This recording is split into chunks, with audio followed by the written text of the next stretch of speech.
Ready. All right, welcome everyone. We are going to call the meeting to order. We will start as always with our land acknowledgement. We acknowledge the Arapaho, Ute, and Cheyenne tribes, the traditional custodians of the land on which the Police Oversight Panel and Boulder Police Department operate, and pay our respects to their elders, past and present. We also want to just welcome everyone. Thanks for being here. Thank you to our panel members and our city representatives.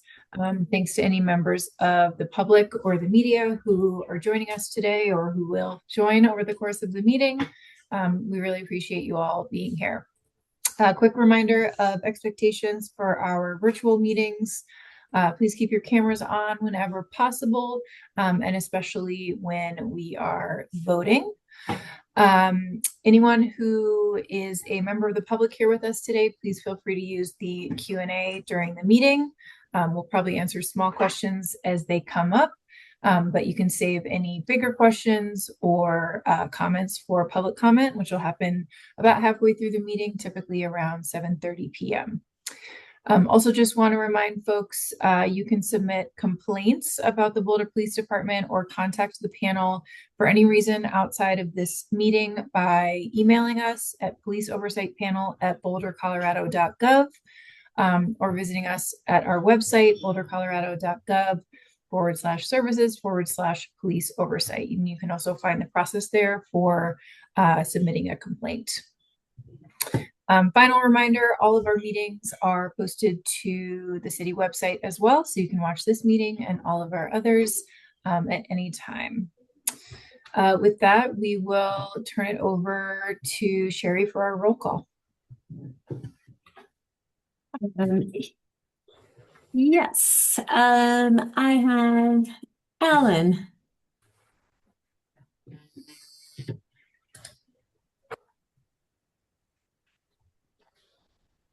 And make sure that there's no one named Alan in the waiting room.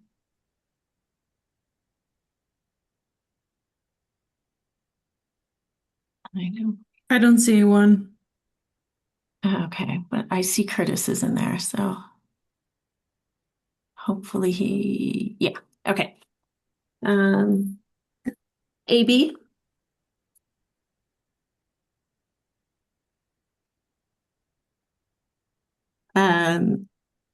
Turner. Sounds like he's gonna try to come in soon. Okay. Soledad. Here. Milan. Here. Lizzie. Here. Kristen.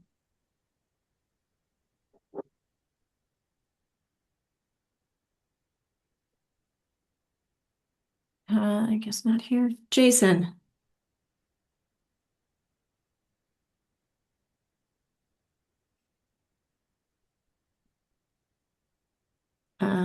Not here. Curtis.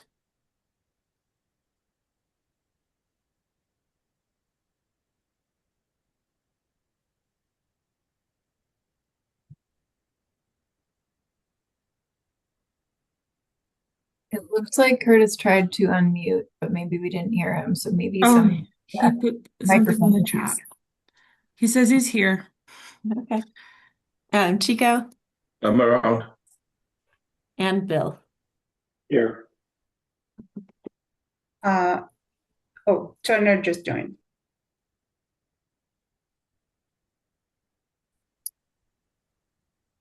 All right. Thanks, everybody. We will take a quick look at the agenda as always. Give me one moment. All right, so today we will start with a discussion of, oh, you guys can't see it yet, can you? There we go. How about now? All right. So we'll start with a quick discussion of the minutes. From there, we will go to some updates. We're going to hear some updates about everything that happened at our last meeting, which was There was a lot shared. So we'll talk about the city attorney's response to our request for independent counsel. We'll talk a little bit about where things stand on the new policy, some updates and some discussion. And then we'll go into some notifications about 2026 panel recruitment and wrap up with a discussion about the meeting with the chief, which is next Monday on the 15th in person. We'll hear from our community outreach and engagement committee with an update. We'll go through our independent police monitor report, break for public comment, and then go into closed session if needed and go through our regular panel business. Does anyone have any proposed changes or additions to the minutes or the agenda, or would we like to approve the agenda? Didn't we say we were going to have a standing item on is it review of the ordinances or something like that? Didn't we say that? I think we did talk about the potential for that perhaps being helpful. I don't know if we finalized. I don't believe there are updates yet on the review. We're talking about the 5-year review. Am I remembering that right, Chico? Yes, we thought we would have a standing item so that each meeting we talk about it. If there's any development, we talk about it. Got it. Okay. Do you want to motion to add that today or start with that next month? I want us to add. I want us to be on top of things. So I raise a motion that we add it. Second. All right. Thank you. All in favor of adding that to the agenda for tonight? Where would you like that to appear, Chico? Is that in our panel updates? You are muted, but I think we that can would do be that in the nice. panel updates. Panel updates. Okay. So I'm going to add that here. Okay. That look okay? All right. With that, any other requests or changes or motion to approve?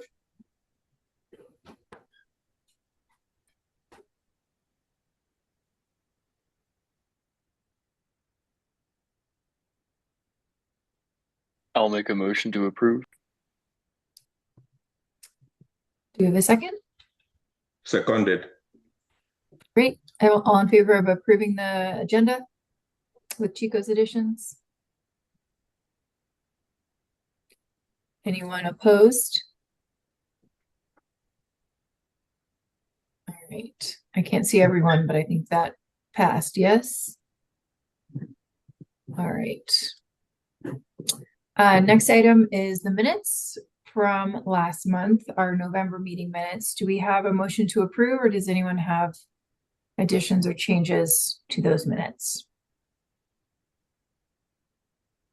I'll move to approve. Do we have a second?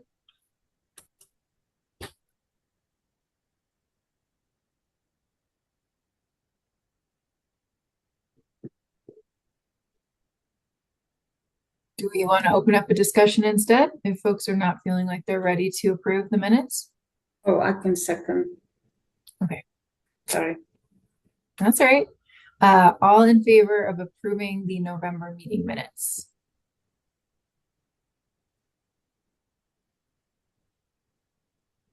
Any opposed? Do we have a couple of abstains? I wasn't there, so I'm sitting it out. Okay. No, I'm 4. Sorry about that. I got distracted by the dog. No problem. All right. Thank you. So the minutes from last month are approved.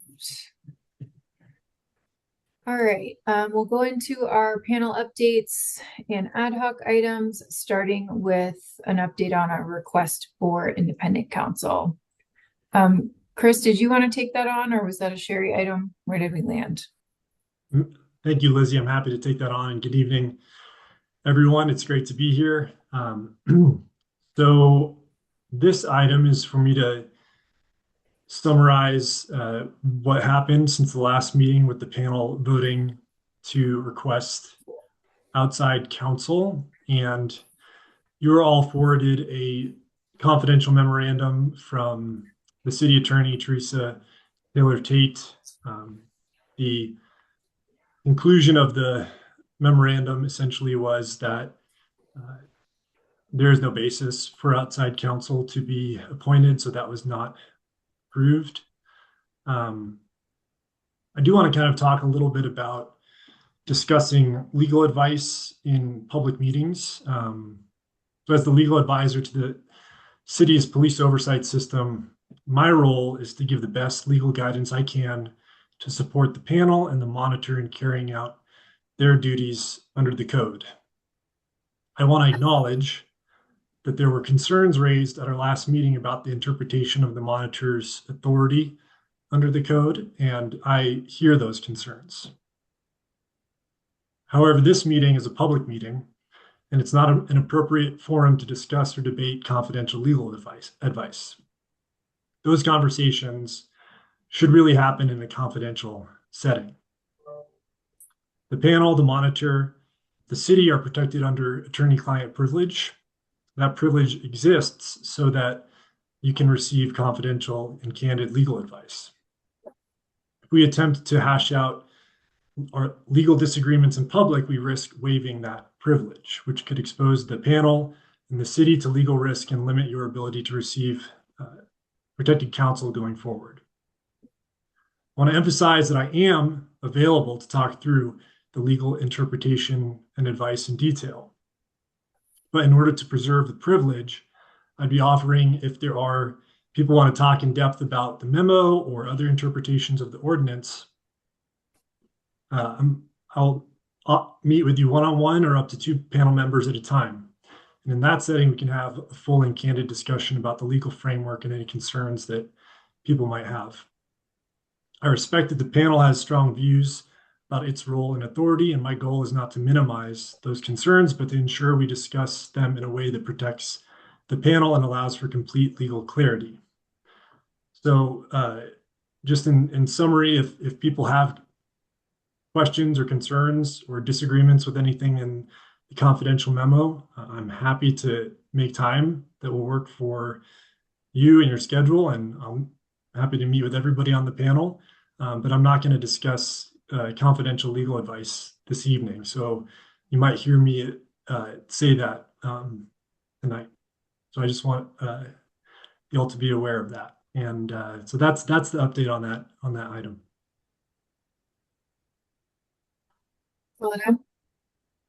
Yeah, I have a follow-up to that, Chris. So it reads to me like unsolicited advice. We haven't requested legal advice. So it's kind of confusing to me that we sent a request and the reply to that request is unsolicited legal advice that is confidential and that now we as a panel cannot talk about. So I'm struggling with kind of how that works. If you can help me understand, like. Well, the last meeting, the panel voted for to request outside legal counsel. Yes. And then the confidential memo in its context discussed that request. And so because the panel voted to seek outside counsel, it then basically required the city attorney to analyze whether or not that was it was appropriate to appoint outside counsel. So the city attorney's office did take that as a request for legal advice. Okay. I have a similar clarifying question. Chris, does your position as representative of the city attorney's office mean that anything you talk to us about is legal advice, or are there topics that you can discuss with us in this forum and topics that you can't?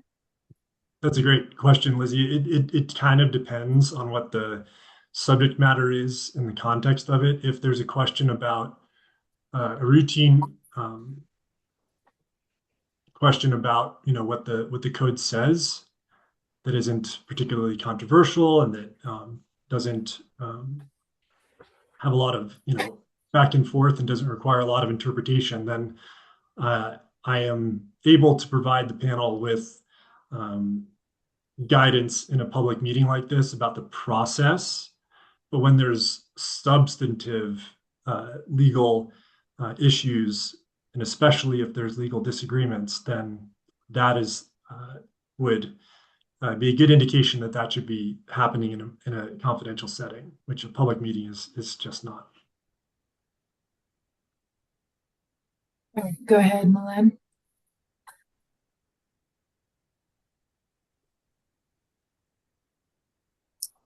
You're You still might be muted. muted. Sorry, where is the setting where that would be acceptable to you? Because it seems like we're not able to meet outside of these monthly meeting. We're not able to have legal counsel. We're not able to do this. We're receiving memos that are confidential. I mean, I'm a community member. I want to share, as much as my work as possible with our community because I'm accountable personally, and I think as a panel, we're accountable to our communities, and you're telling us all the things we cannot do.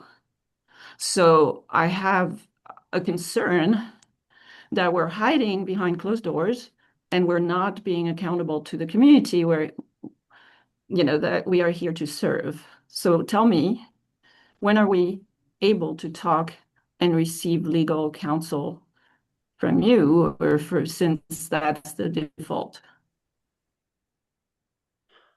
Thank you for that question. So there's different methods that confidential legal advice can be conveyed. It can be conveyed through a memorandum, like the one that was sent last month. It can be in smaller meetings with one or two people to comply with Colorado Open Meetings law. But a place where decidedly cannot receive confidential legal advice would be a public meeting like this one. And I'd be happy to meet with folks over virtually, in person, over the phone, lots of different ways, but just not in a public meeting if the purpose of that is to receive confidential legal advice. And so there's different methods that can occur, but confidential legal advice cannot be conveyed in a public meeting. So one follow-up with that, when you say we can meet in person, is that like one or two at a time? Correct. So you can say something to one person and something else to the other, and so on and so forth, and we would never know. Like what I'm saying is like you can give me an advice, or you can mention something to me that you may forget to mention to someone else. And then we'll never know what we get because we don't get it all as a group. Could we at least have a closed session where we receive this same advice, all of us at the same time? Executive sessions are not specifically authorized for the panel like they are for city council. There's a state law that allows for city council bodies to meet in executive session, whereas this sort of a body is not subject to that. And so it is sometimes hard and tricky to be able to communicate fully and also comply with the Colorado Open Meetings law. Sometimes laws can be a little bit at cross purposes. But like I said, I'm happy to meet with everyone here, or if they're not here tonight, I can set up something later, but happy to make time to talk in depth in a confidential setting that isn't a public meeting where it is can be hard to have full and candid conversation and receive legal advice. Go ahead, Chico. I'm gonna sound like a broken record, but I'll cut the chase and go back to my main. I've talked about this. We are not gonna resolve this impasse it's a flaw in the way the ordinances were written or the way the whole system is working. So it just needs to be revisited. It's not working. Thanks, Chico. Go ahead, Curtis. If you're able, feel free to put something in the chat too, and one of us can read it out if needed.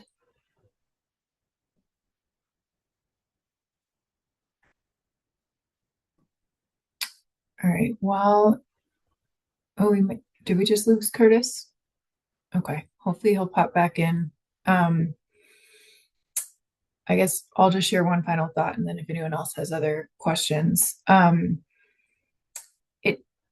I hear your point about legal advice, but to me, what we were talking about last month was panel business, really trying to understand this policy, why it might be implemented, if it should be implemented, if we should be pushing back. That feels like a discussion we need to be able to have openly and with the panel. So is the issue that we should have been directing all those questions to Sherry, and Sherry would have been conferring with you as her legal counsel and then giving us the answers? Like, is that the issue, that we're presenting them directly to you? Or what is the way that we can actually have those conversations if it involves panel business and policy and important things to the community? And that's a great question, Lizzie. So just because confidential legal advice cannot really be given in a public meeting doesn't mean that we can't talk about what the law is, and the law applies to everybody. Everybody's expected to know and follow the law. And in my view, talking about the case referral change is perfectly appropriate for a public meeting. But when it comes to the city attorney's interpretation of a particular ordinance and having a candid back and forth, that's where my judgment would come in and say, okay, we're getting into this area where you might want to have a confidential discussion about this than in a public meeting. So there's not quite a bright line rule that I can give you. I can tell you that I'll try to answer the questions that I'm able to, but I'm going to be really thinking about whether or not this forum is the appropriate setting for having a conversation about whatever the subject matter is that we're talking about. And so hopefully that answers your question. And just to also be clear, I'm not Sherry's counsel. I'm not here as the monitor's counsel. I'm counsel for the police oversight system for the city of Boulder. You're each of ours individually, right? You have to give each of us individual advice. So that was all I meant by that comment. Go ahead, Soledad, and then Milan. Yeah, so that's kind of one of my concern, Chris, because recently in one of our meetings, Sherry did share, like, she was following, like, literally said, like, what my attorney is telling me. So basically, there is a relationship that we don't have, right? So I think for me, the conflict lies in we're not in agreement here, and what is being shared. I don't think this is a flaw necessarily on the ordinance per se. I think the problem that we have with the ordinance are more like, the fact that we can meet or not, and that sort of thing. And this interpretation is really, in our perspective, narrowing our ability to do our work. So I'm having a really hard time kind of understanding that, for Sherry, you're her attorney. And for us, you're not. So, so that's, and I understand, and I'm like, last meeting is very present in my head, that as, we know that you're not going to say anything that can lead to more dialogue in these terms. But I'm concerned that I don't see how you can provide legal advice to both when the needs are opposite, basically. And that's a challenge.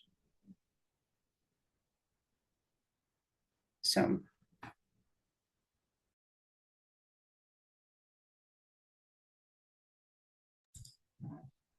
Sorry, I'll thank you, Soledad. It sounds like Curtis is back in the waiting room. If we can let him in, and let's go to Milan, and then hopefully, I know we probably have more to say, but we'll try to get going to our next topic because we do have additional updates. So go ahead, Milan. So, looking at open meeting requirements, it seems like the law applies to planning commission, boards of adjustment, so county commissioners, boards of trustee, blah, blah, blah. Local public body includes any boards, committee, commission, authority, or any advisory, policymaking, rulemaking, or formally constituted body of any political subdivision of the state, but does not include administrative staff. So I'm just wondering, I'm trying to understand about the open meeting requirements. What is, why can't we talk about this? I understand that, okay, we might be talking about legal matters, but then why can't we have an executive session? Because it seems like executive sessions can only be called during a regular or special meeting. We have a regular meeting today. Before going into executive session, the topic for discussion must be announced in the open meeting. Before going into executive session, the topic for discussion during the executive session must be announced, but should be general enough so as not to nullify the confidential purpose of an executive session. I mean, do you want me to continue? Because it seems like this applies to us today, and we could be going into an executive session if we announce what we're going to be talking about to the general public who is listening right now. So can you explain to me why this doesn't work? Thank you for that, Malin. I'm happy to take and thank you for pointing that out. I'm happy to take a closer look at Colorado Open Meetings Law and get back to you with a more full answer. But my understanding tonight is that executive sessions aren't available for the panel. But I'm happy to take a deeper look at that and confer with my colleagues and get back to the panel. But Chris, you're supposed to come to these meetings prepared. You know, we want to talk about this, and you don't know what is the rule for executive sessions. I'm kind of surprised that you don't. Like, well, we I'm come telling here you that prepared. I think I We do. are volunteers. I think I do, and I'm telling you that the executive sessions aren't available for the panel, but I'm happy to go back and double check that answer and get back to the panel. And next month? Like, we're wasting our time right now. I could get an answer sooner than next month. Yeah, I understand where you're coming from, Milan. I also think it's okay for us to need, for Chris to need just a little time to pull together more if we're asking him to dig deeper. But agree, it would be great to hear more on that before the next meeting. Does that sound okay for you, Milan? I really don't think we have a choice at this point. So, yes, it has to be okay. But, already we've talked about this, it seems. All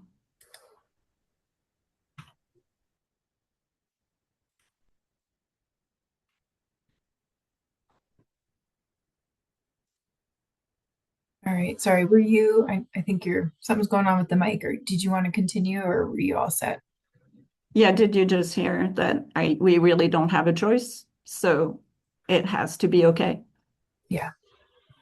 Okay. Thank you. All right. With that, we will go. Welcome, Alan. Thanks for joining. We'll go to the next item, which is an update on the Hey, Leslie. policy. Yeah. Sorry to interrupt. I just want to make sure that Curtis's comment from earlier was said as well. Yes. Did you want to go ahead and read that to Yes. everybody? Okay. Thank you so much for pointing that out, Selena. And sorry about that, Curtis. Curtis's comment is his audio is out, unfortunately, but he is hearing that we cannot discuss the CAO interruption of the interpretation of the ordinance or the decision to refuse us outside counsel in an open meeting. Okay, cool. Can we discuss or plan a day to collaborate a solution with the interpretation as it is? The current interpretation as is not going to work without working together. Can we work together in an open meeting?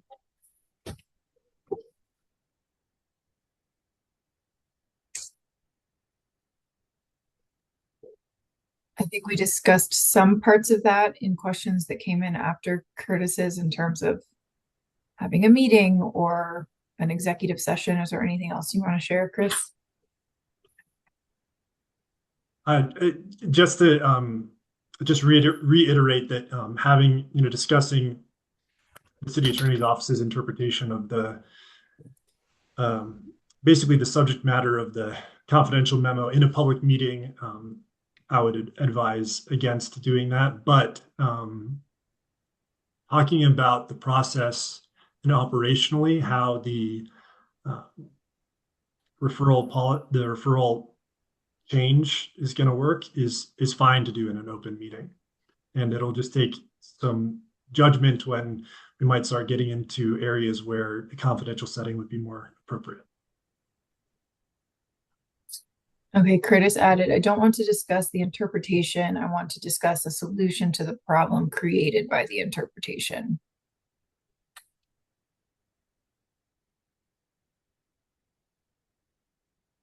So can we meet in some forum to discuss the solution rather than questions about the interpretation? Short answer, yes. I believe Sherry has a presentation on a later agenda item to talk about the kind of the process operationally, and has space for a discussion with the panel. All right. Thanks, Chris. Go ahead, Milan, and let's do brief Just comment. quick question. Yeah, go ahead. Quick question. Can we, could we as a panel waive the client's attorney's privilege and be able to discuss?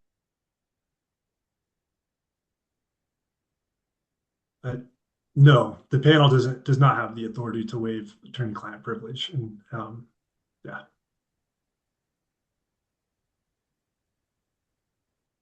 You're here to advise us, and we don't have the privilege to do that as a panel. The panel can't waive attorney-client privilege. Neither could Board of Zoning Adjustments or Landmarks Board. City Council can vote to waive the privilege, but not any kind of constituent other bodies of the city.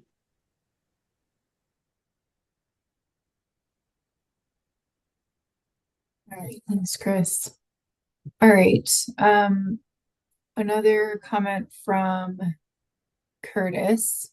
Is that going to be a collaboration, or is Sherry going to tell us the process? We want to work together on this. I think that's for today. We definitely are intending to have a discussion after some updates. So fully hear you on that. And I do want us to get into some solutions.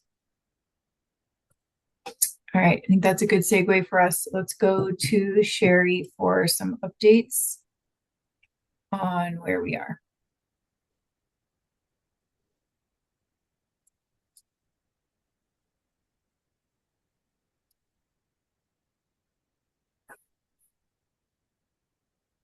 Yeah.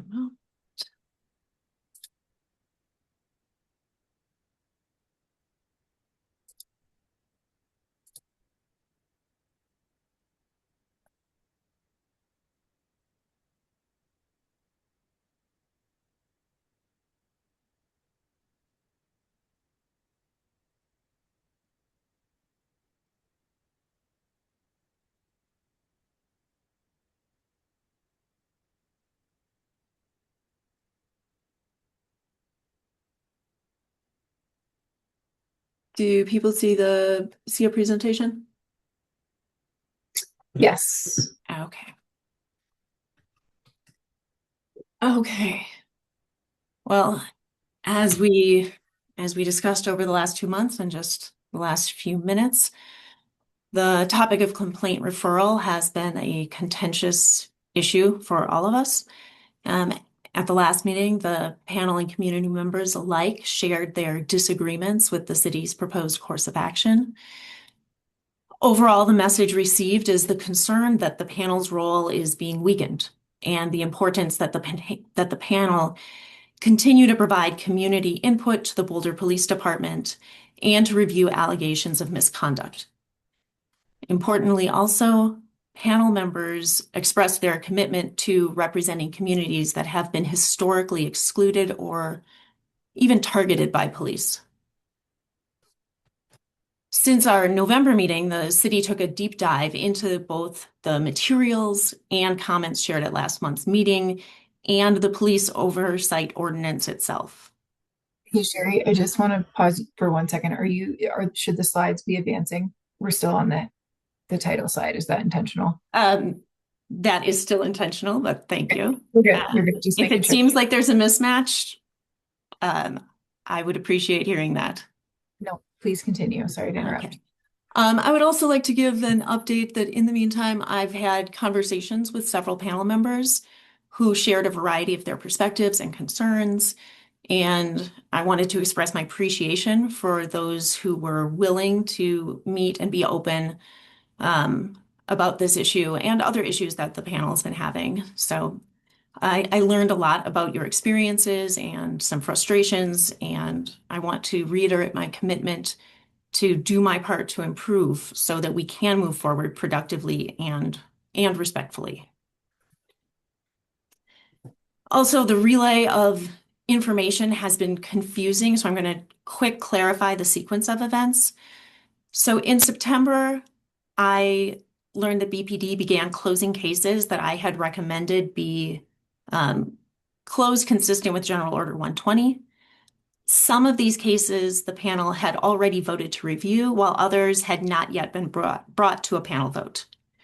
Then in October, the city attorney and city manager agreed that BPD had authority to close these cases.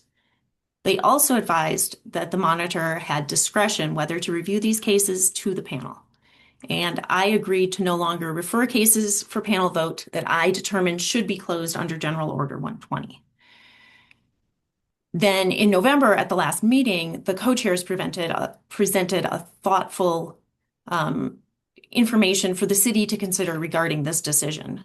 And in response, the city attorney and the city manager conducted a comprehensive review of the ordinance, and they considered the information that was presented at the panel meeting and community and panel comments.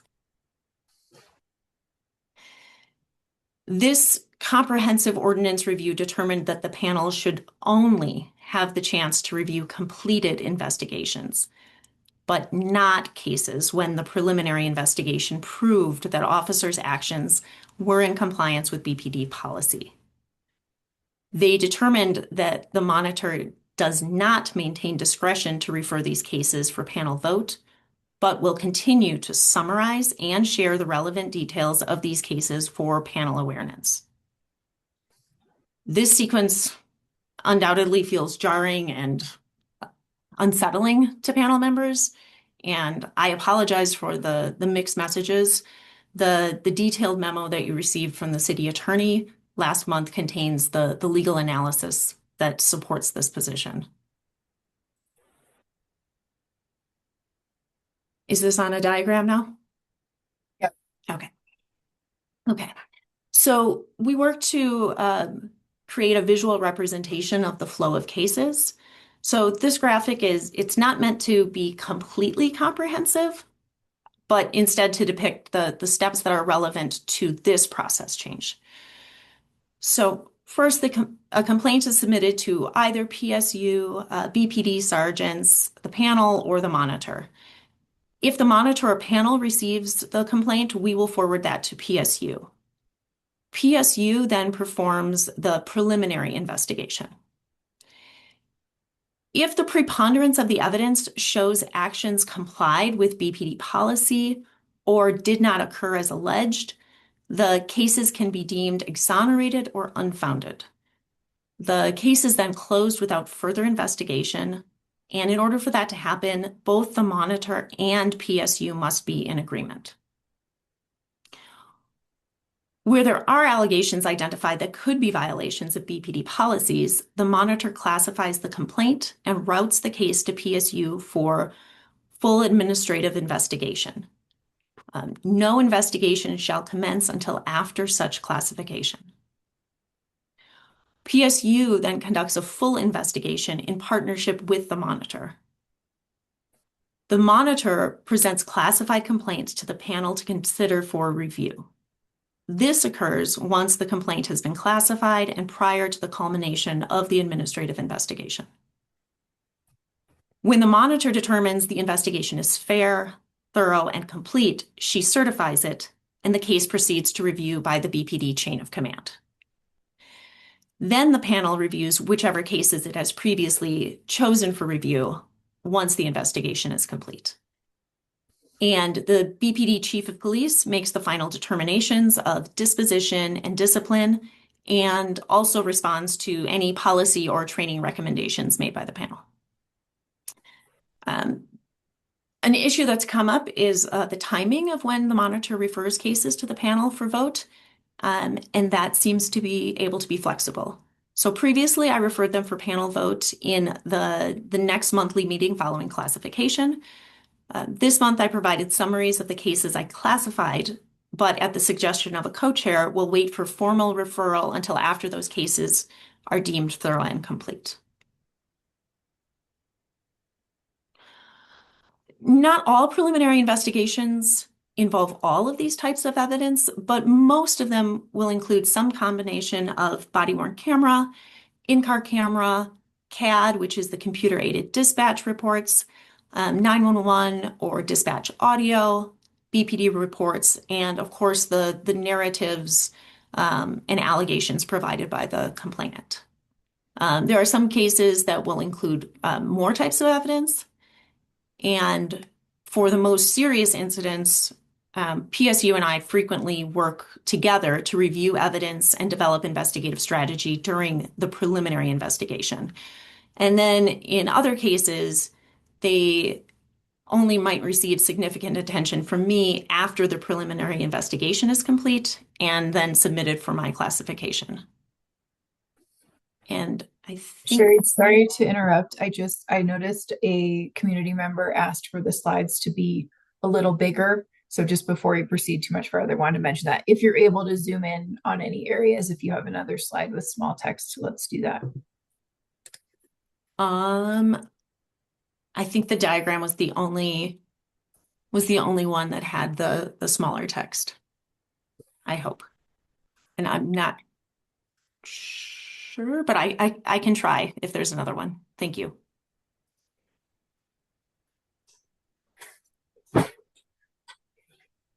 When I'm assigned cases for classification, I review all of the evidence provided by PSU, and in some instances, I will obtain additional evidence for inclusion in the file.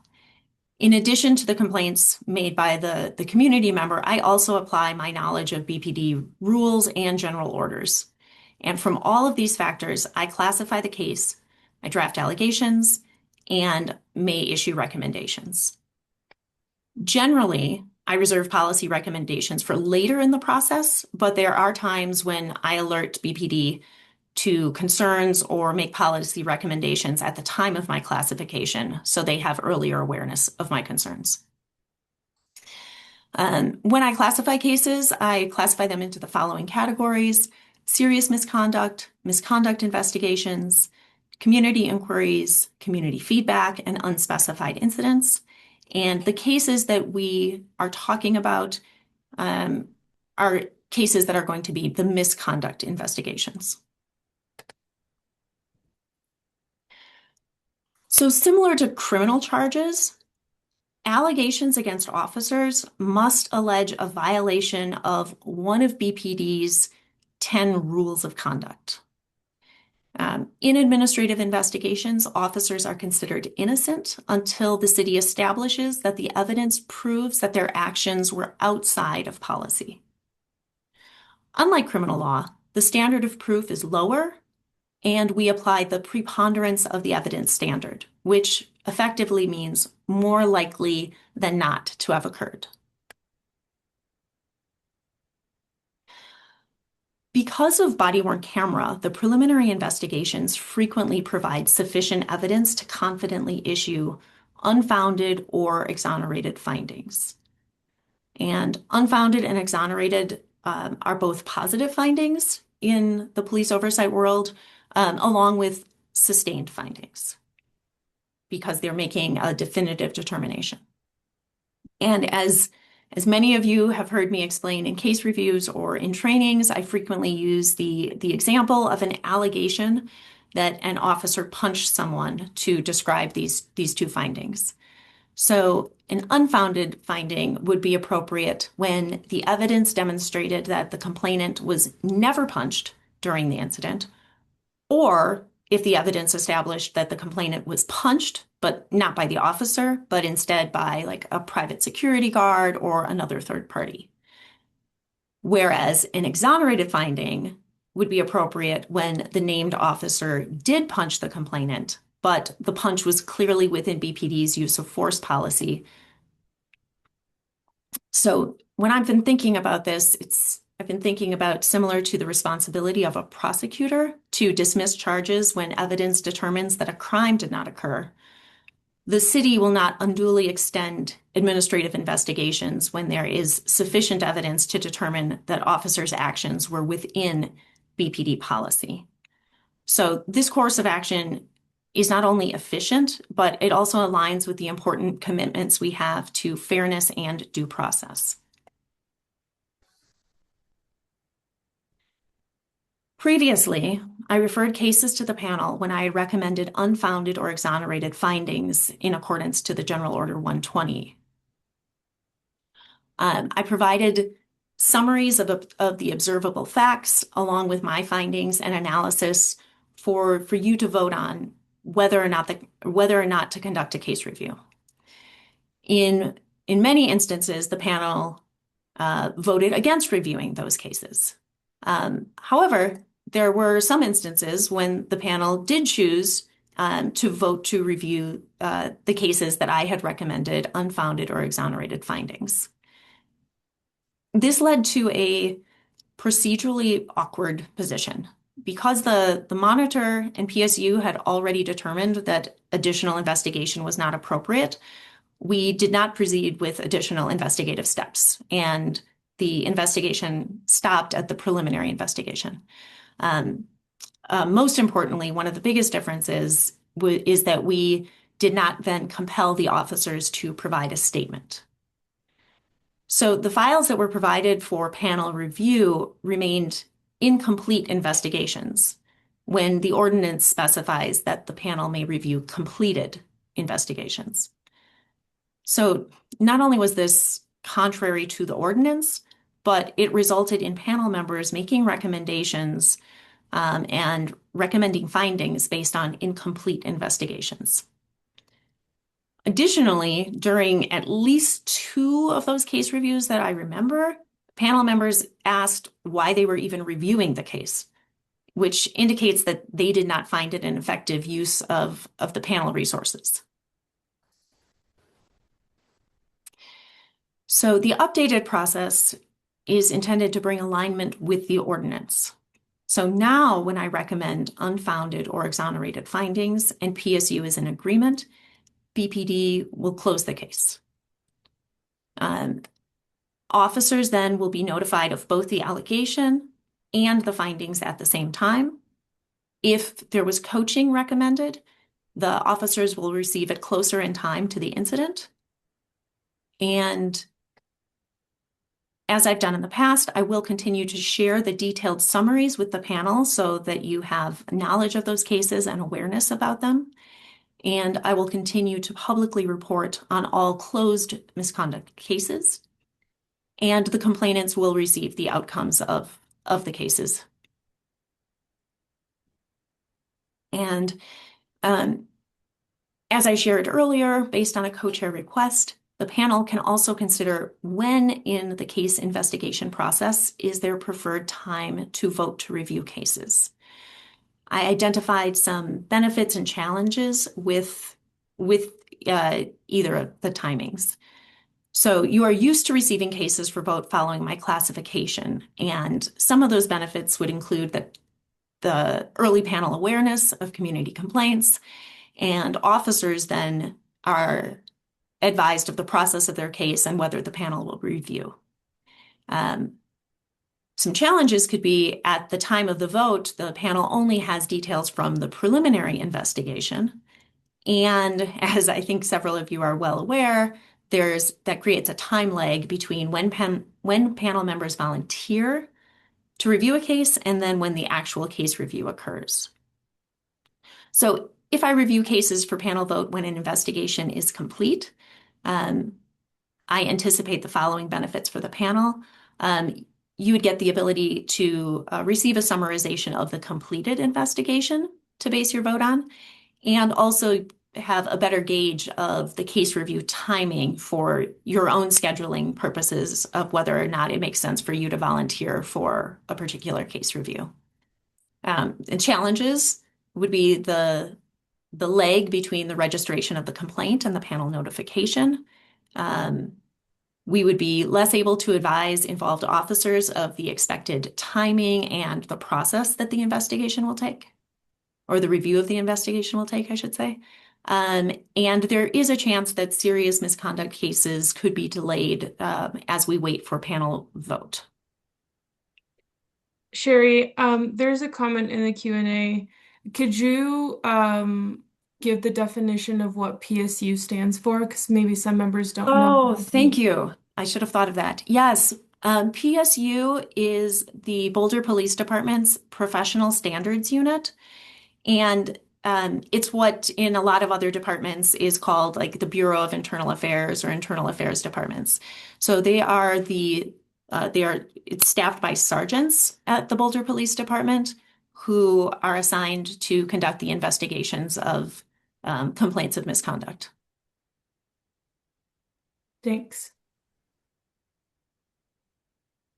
Thanks, Sherry. I'll start with Chico. Okay. Or, sorry, are you done? Please continue if you weren't done yet. No. I'm just going to have to press some buttons to get my screens back together. Sherry, thanks very much for your presentation. So I'm just trying to wrap my head around the new deemed thorough and complete, right? Because that's where everything hinges on that. So if the standard now is deemed to be thorough and complete, so what of an instance, and I know speaking from experience in the past, where not only you and your predecessor, the panel has said, can you go back and look at this? So how is this standard going to fit into that?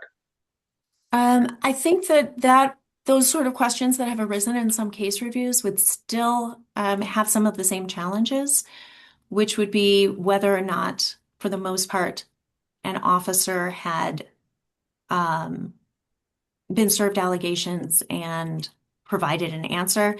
In those instances, it would be really difficult to bring up completely new allegations, if that's what you're asking. What I'm asking is because now you're deeming it to be thorough and complete, and you are assuming that the panel will be in alignment with your position, and we are not monolithic. There are certain times when your position and our position are going to be different, and we say, hey, can you go back and revisit this case? Because if you deem it thorough and complete, then you've closed the door. I think that is actually a separate issue than the reason I was bringing up the thorough and completeness was simply because it was a request from a co-chair, and that was just when in the sequence the panel would vote. I'll leave the others to think about what I've said. And sorry if I'm misunderstanding. Thanks, Chico. Go ahead, Soledad.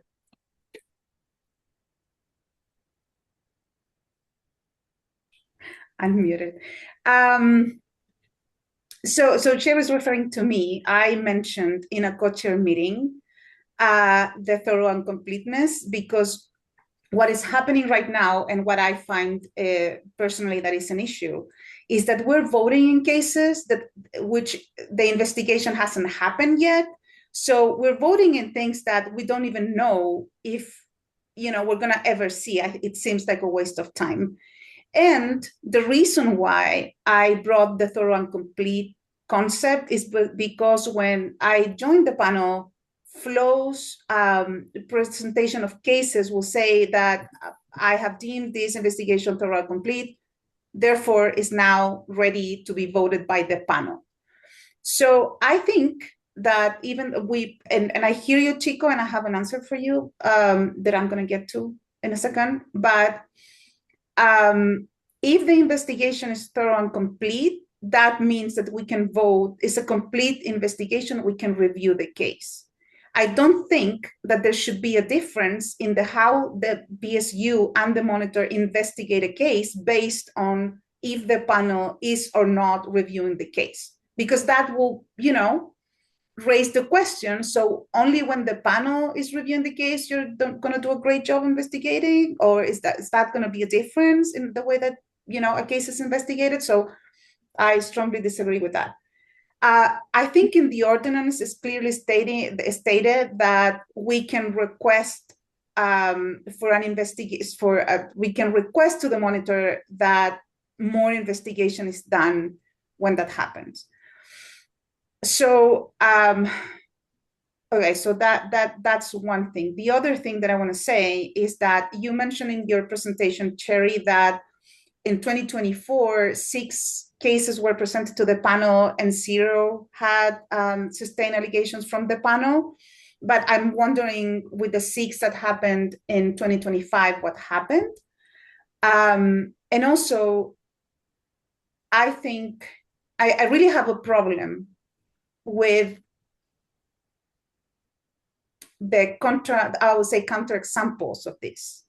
There has been situations, and we have talked about this, in which the allegations were racially, someone that felt racially profiled in a traffic stop. And I think that they are hints that white people don't see. So, I don't trust that, either you or PSU agents are going to be able to identify those things.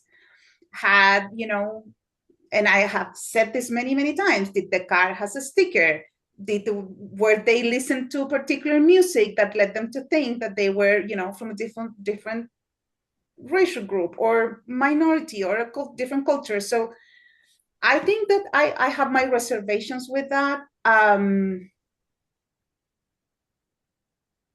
And given that, I don't think that we have enough trust in place to rely that something like what I'm sharing is not going to happen.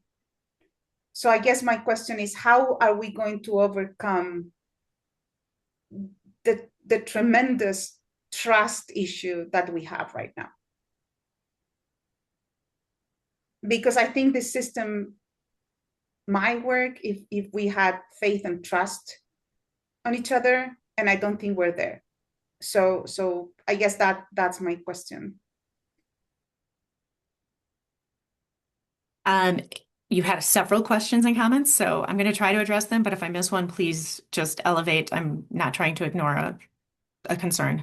When I was talking about whether the panel takes a case or not and the officers being advised, we try to give them, when they come in for statements, just an understanding of what we expect the timing to be, how long the case is going to be at PSU, when we expect it to go to the chain of command.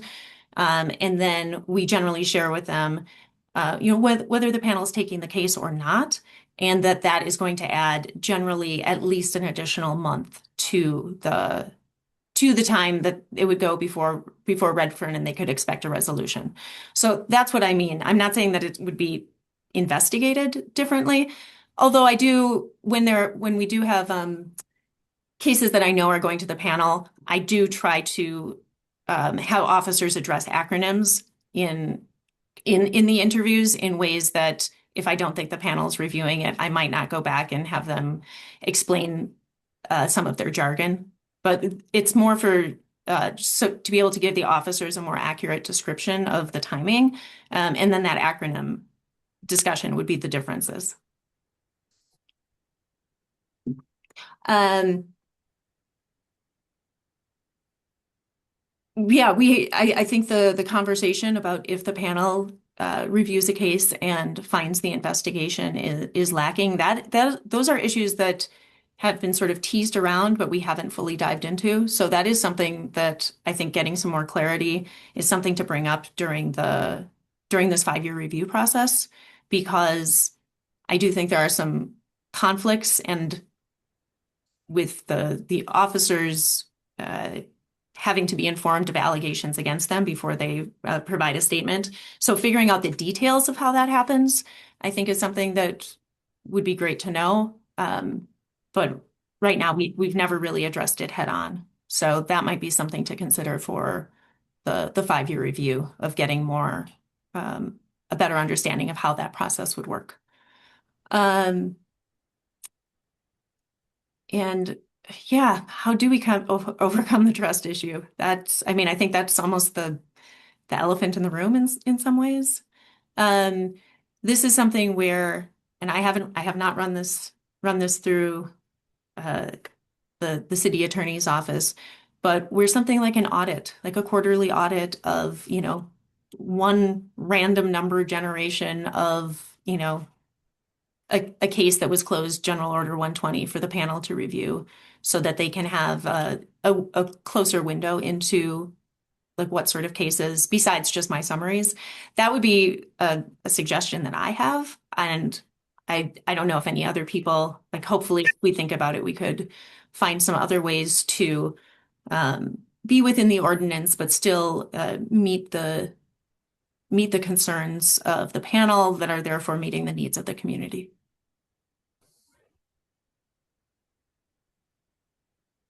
Thanks, Sherry, and thanks for your question, Soledad. Let's go to Curtis and then Malen, and then I'm gonna go. We do probably, I want to make sure we get to everything else. This is incredibly important. I also want to make sure we don't get behind for a whole another month. So I'll try to keep these a little bit short, but we should have time for 3 more comments. So go ahead, Curtis. Thank you. And thank you, Sherry, for the presentation. I just want to ask a few questions maybe Chris or Sherry could possibly answer. First, you mentioned PSU kind of being employed by sergeants. You mean like police officers? Yes. Okay. And you yourself, prior to being an independent police monitor, were a prosecutor. Is that correct? No. No? No. Okay, never mind then. But ultimately what I'm seeing is that if there's police officers investigating police complaints that and I understand that with PSU and you have to come to a conclusion based on the evidence. I just feel that there's room for bias that we all have, and when the decision-making power is in the hands of a few individuals, then it's subject to that. How do you reconcile with that possibility? I think the concern that human beings bring their biases with them is valid, and it's something that I try to be aware of, and to not just pretend that I don't have any biases, but to try to keep that in mind and double check with myself. And I don't know that you know my history, Curtis, but when I worked in Chicago, we had a very different model of police oversight. So it was the investigative model. So we did the complete investigations. So that's where the bulk of my career was spent, was doing direct investigations of police misconduct. So that's something that I've have a lot of experience doing and understanding how the actions of officers do or do not fit in with the requirements of the general orders of the police department. And then another thing that I wanted to put forward was that in some cases, and Sherry, we spoke about this a little, but in some cases there are situations where police are within policy, but still what took place may not be how we want the police to be showing up with community. And in seeing that, we may recommend changes to the policy. And if we're unable to review those cases because they've been found unfounded or exonerated, I know you said in your notes that you would send in those recommendations to change policy or maybe trainings. But again, that's one cis white woman making those decisions that aren't taking in a diverse perspective. And I just feel that there is a lot that can be missed in that. And what I would like to see as a solution, again, within the ordinance, is that when you in PSU find a case exonerated or unfounded, that be presented to the panel and we agree on that based on your findings. And I'm sure most times we will. But in the rare chance that we don't, and we see something that maybe you or PSU didn't, that we should be able to go through a process to be able to reopen that case and finish that investigation.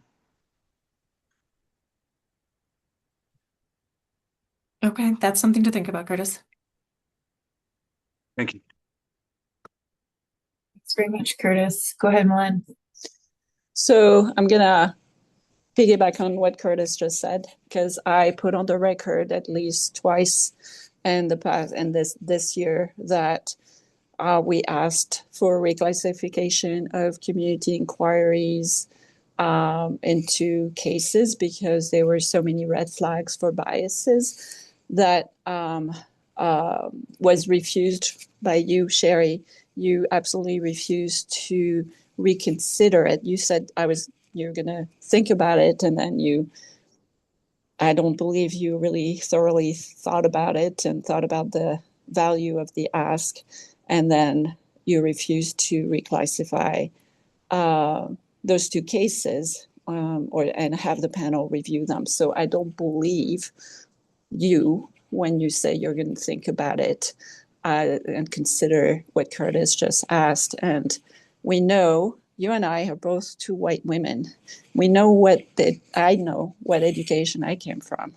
And I find that there's a lack of awareness from you that is significant and needs to be addressed. So I'll just put a pin on this. Second, about what Chico was saying, I noticed that in your graphic, you say complaints are received, blah, blah, blah, and all of that, all the way to complaints are closed without the panel reviewing them. You talk about complaints. We talked about complaints and incidents last time. Why didn't you use incidents rather than complaints? And what do you mean by complaints? Because if you mean complaints are received by the public, from our community, and you're closing them, we're not doing what we say we're doing.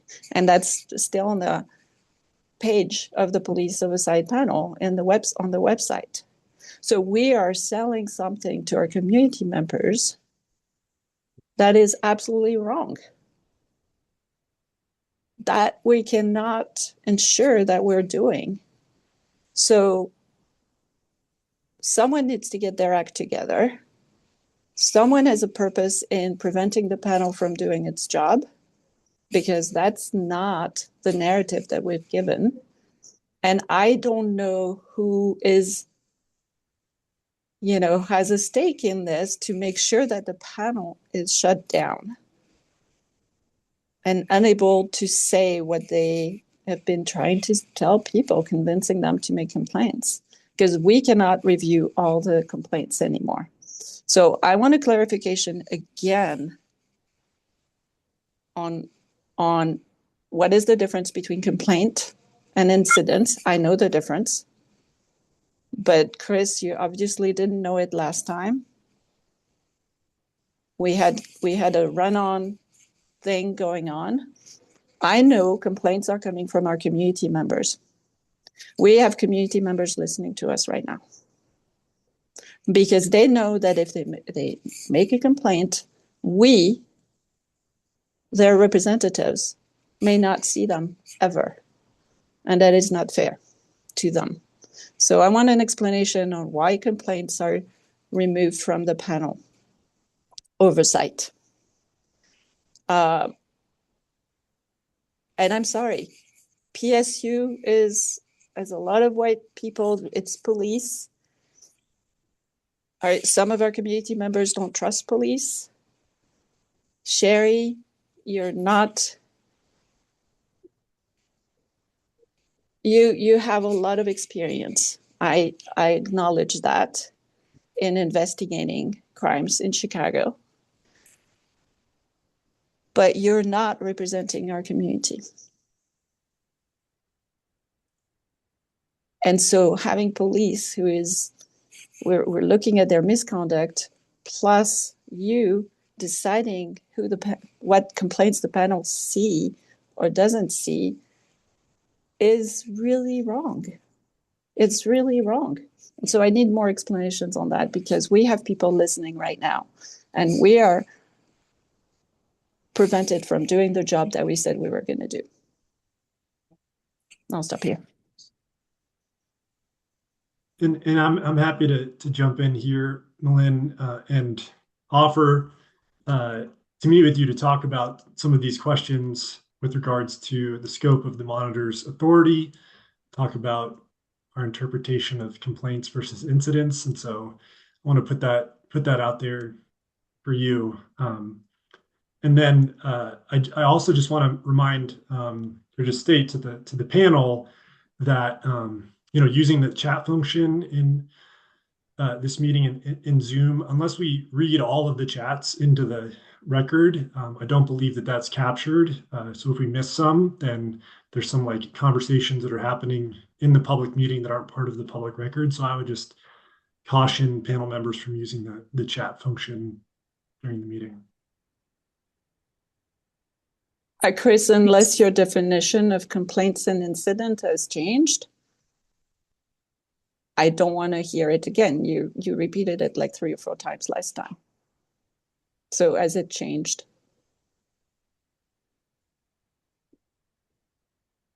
I'm happy to talk more in depth with you, Malin. It's a simple question, Chris. I'm sorry? It's a simple question. Right. It's a simple question, but you're talking about a complex issue.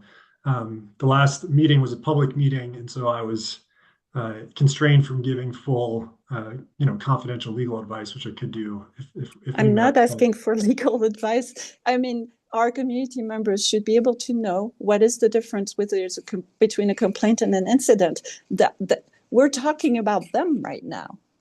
Why can't they know what's the difference? It has to be very simple. A complaint is sent by a community. An incident is more of an internal police affair.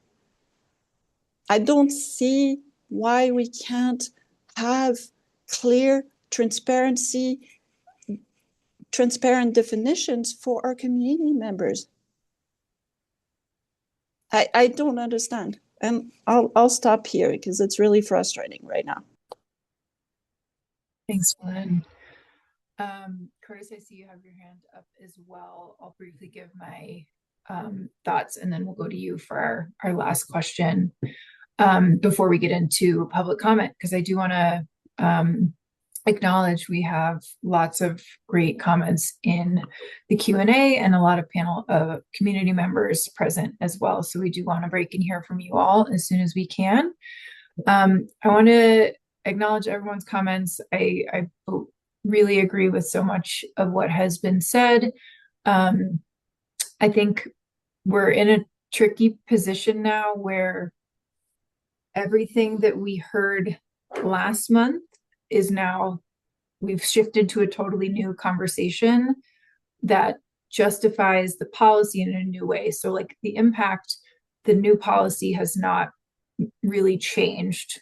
What we're seeing as the new policy now is very similar to how it was described in terms of the impact. But the reason for it and the justification is completely different. And it's a completely different understanding of the workflow of cases. This new diagram that we have, which is really helpful, makes logical sense to me. I understand the arguments that are being made now or the interpretation that's being made now. But just a few months ago, we made a very similar flow chart. Sherry, you and I worked on something for the annual report that is in the annual report, and it's now totally incorrect, right? So I just want to acknowledge for everyone, if you're feeling like, again, a little bit of whiplash, like we are again in a very different place than we were a month ago, which is frustrating because it's hard to understand why our understanding and the official position on the interpretation can be so different every time we dig into it. With that said, I agree. I really want us to talk about solutions today, and I really appreciate the ideas that Sherry shared and that Curtis shared.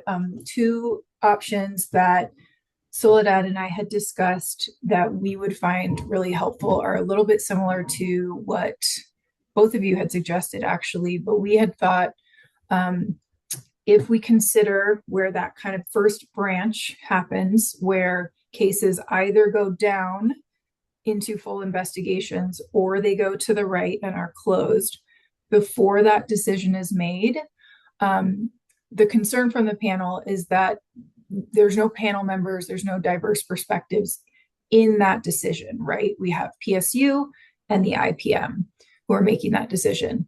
If we could propose some criteria for certain cases that can sort of be treated as, I don't know if exceptions is the right word, but that can trigger a special process. So for example, any case that involves a community member alleging racial bias, racial discrimination, we could work together to figure out what those criteria need to be. We could have a point before that decision is made in which, say, two panel members are invited to review the initial evidence that is available to the IPM and to PSU and provide guidance to the IPM from the panel members' diverse perspective before that final decision is made. So a way to bring the panel into that decision, again, have some involvement and transparency into the process without interfering with the ordinance and still allowing that branching to happen as determined by the ordinance. So that's the first option. The second option that I would really love to see is some proactive data sharing monthly about the complaint pipeline. So all of the complaints that are coming in, with a few fields that we all work together to decide, that allow us as a panel to, we call this in public health, proactively do surveillance as the system is unfolding to see what kind of complaints are coming in, if we can see trends, if we see spikes, if we see things at that full view level, rather than only being able to see our little piece of the pie that comes all the way down to the panel for voting. So those are two things that would make me feel a lot more comfortable within what I still am concerned is not an ideal situation for the panel. All of my initial concerns are still here. I think we've heard loud and clear from the community members in the chat that many community members share those concerns about the panel really only seeing a small slice of overall complaints. But I think those two things, or some combination of those with how Curtis had described them, would be a huge step in the right direction. Go ahead, Sherry. Can you Can you elaborate on the last point, the proactive data sharing pipeline? Can you just try to give it Yeah, sure and for my brain? maybe we don't go too in depth for today just for time, but the data that we collected for the annual report, super insightful and helpful. I would love to have data that we are getting monthly that we can set up to be a light lift. It's an automatic data dump that we can flow into a system that we can then check on once a month in these meetings. So nothing confidential, names are not required. It would be, what does the complaint pipeline look like? What are the types of complaints we're seeing? How many are getting branched in that first phase of the process? And basically give some like a high level view of the whole picture so that we are always putting what we're seeing in the full context. Okay, thank you. That helps.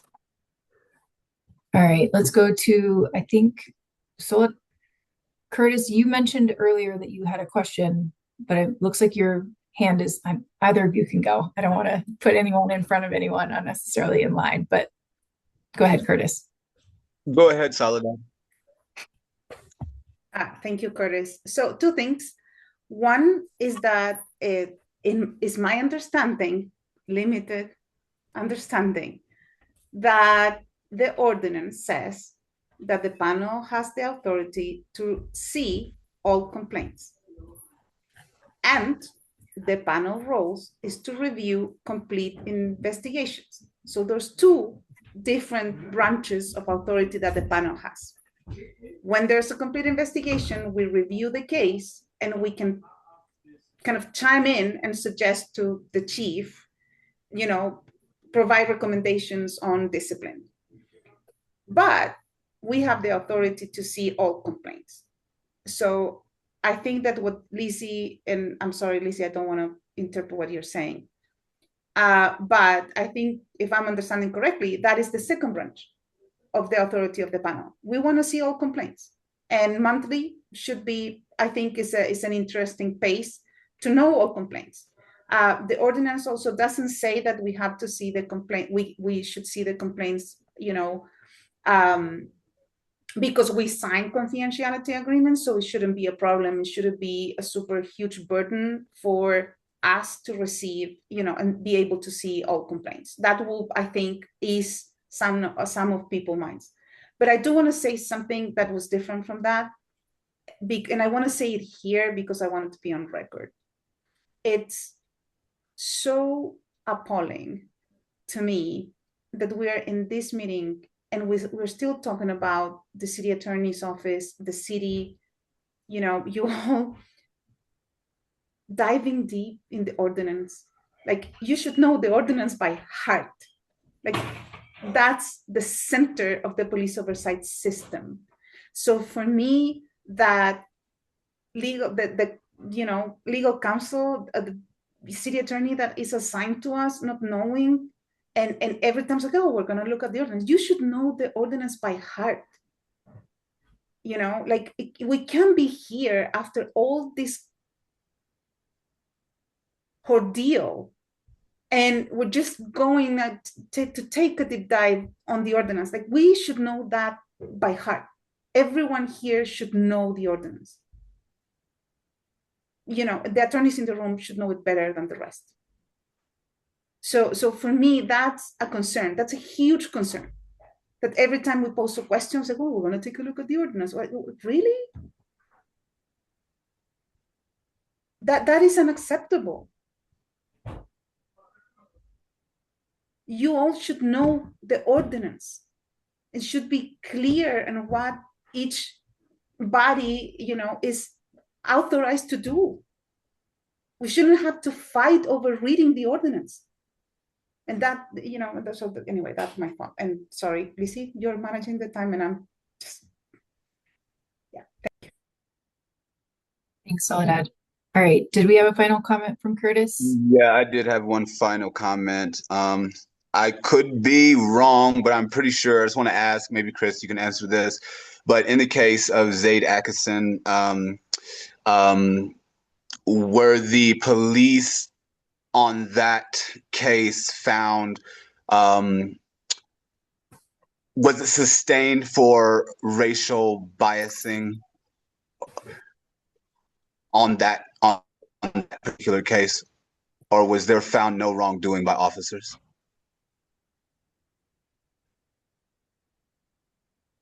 Well, I can say, Curtis, that the current system of civilian police oversight of the Boulder Police Department did not exist in its current form. Right, right. Then. It was created because of that incident. But in the case of that with Zaid, it was very clear what took place. But the city took the position of not finding those officers guilty of any wrongdoing, and that I think needs to be remembered. And it was the same case with Samuel Lawrence. There was a huge lack of accountability from the city, and this, the resistance to this decision comes from the history of Boulder and from the way that the city of Boulder has handled those situations, especially those concerning minorities. So I just think that that's something we need to remember. Thanks, Curtis. Appreciate that. All right. Thank you, everyone, for this discussion today. I think we have a lot more to discuss, but we made definitely gained some ground today. We have some good things to think about and discuss for next time. I want to go to public comment since we're late on our usual public comment time. And then we also have lots of business to get to. So we'll try to keep things moving from here. We have many community members present, which we deeply appreciate. Thank you all for being here. How this typically works. Oh, go ahead, Sherry.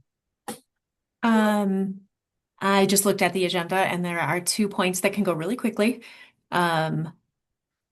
Just before we get into moving it out of this section, if that's okay. Okay, yeah, go for it.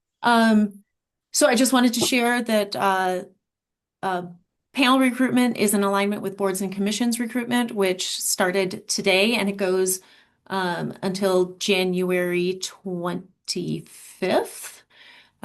So that is something to be aware of, and you should have received a calendar invitation for anyone who wants to attend on, I believe it's January 5th. There's an open house where some people came to last year. And then also we have the meeting with the chief next week, and at least as of a few hours ago, the only question or questions on the topic form for the meeting with the chief were ones that I had pulled out from case reviews where people had asked about it. And I think there's probably lots of questions that people have. So just a reminder to put questions and concerns on that sheet in advance of, I think December 11th was the day we said to have those in. Thanks, Sherry. Go ahead, Milan, unless that's an old hand. Yeah, I just have a quick comment. Like Sherry, you mentioned that the panel qualifies under board and commission for recruitment and all that. So I need clarification because we're a panel, we're not board and commissions. Chris likes to repeat that over and over again. And yet we are following board and commissions rules for recruitment and this and that and the other. And so it seems very convenient to use board and commission for certain things, but not others. So I just want to put that also in the public record. Thank you. Explain. Go ahead, Chico. For me, it's just the next agenda item on panel review. I don't want us to miss that. All right, with that, let's address that as well, because I forgot we had more items in this section, so we should do that before we move on. Chico, do you want to facilitate this? Do you want Soledad and I to share anything we are aware of? I'm sorry. Let the folks from the city, the monitor and Chris tell us where they're at with what we posited last time. Then we can pick it up from there. Okay, so I just want to address one thing before we move to the session, which we're going to do right now, but just for members of the public that are raising their hands, as soon as we're done with this topic, we're going to go to open comments. If you wish to make comment, please raise your hand and we're going to have you unmute and provide public comment. So that's kind of the way that we have for you all to participate. So as soon as we're done with this, I see we have Matthew and someone else. I can see it in my list. I'm sorry. Right now to in the queue, and that's when we're going to go to you. So please stay with us, and if you keep your hand raised, we can see you. Thank you so much. All right, thank you, Soledad. Sherry, I think do you have any updates for us on the review that you're aware of? Only that my understanding, and this is probably 2 weeks old, is that I believe Nuri was hoping to get some contracts and some details ironed out about who would be conducting the review, and that it's slated for very early 2026. Thanks. Go ahead, Chico. Can I suggest that we bring in the city managers at the next meeting to brief us on this? Because if we are going to get it from Sherry and Sherry doesn't have full knowledge, I don't like wasting time in my mind. I really value my time. So why don't the city manager come in and brief us on this? I think that sounds like a great suggestion. We can send that request for next month. The only other update that's not totally an update, but it's a little bit of information Soledad and I have. Nuria reached out just to reiterate that she's working on getting this started and is committed to doing the review. And one thing she wanted to pass along to the full panel is just a reminder that she's definitely encouraging everyone to reach out and schedule one-on-one or two-on-one discussions with her to discuss your feedback and concerns and feelings about anything that's been going on, anything specifically related to the review or anything in between. I think there was maybe some confusion about whether we should wait for the review to really officially begin or not. You don't need to do that. You're welcome to wait, but you're also more than welcome to go ahead and schedule right away. And I think she's eager to hear from us. So please do that if you are interested and willing to do that. All right.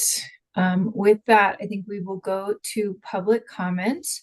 So I see we have 3 hands so far. Quick reminder, if you would like to speak, please put your hand up and we'll go through you in order. How this will work is we will unmute you one at a time. You'll have up to 2 minutes to share your thoughts and questions with the panel. We will get a timer up for you, hopefully. Selena, are you able to help with that? Yes, give me 1 second. Thank you. And we will also read the comments in the chat. So thank you for everyone who took the time to put those in, and we will read those once we get through the hands. All right, so starting off, I have our first hand. I'm really sorry if I don't pronounce this correctly. Is it Sassy? I'm going to go ahead and unmute you in just a moment.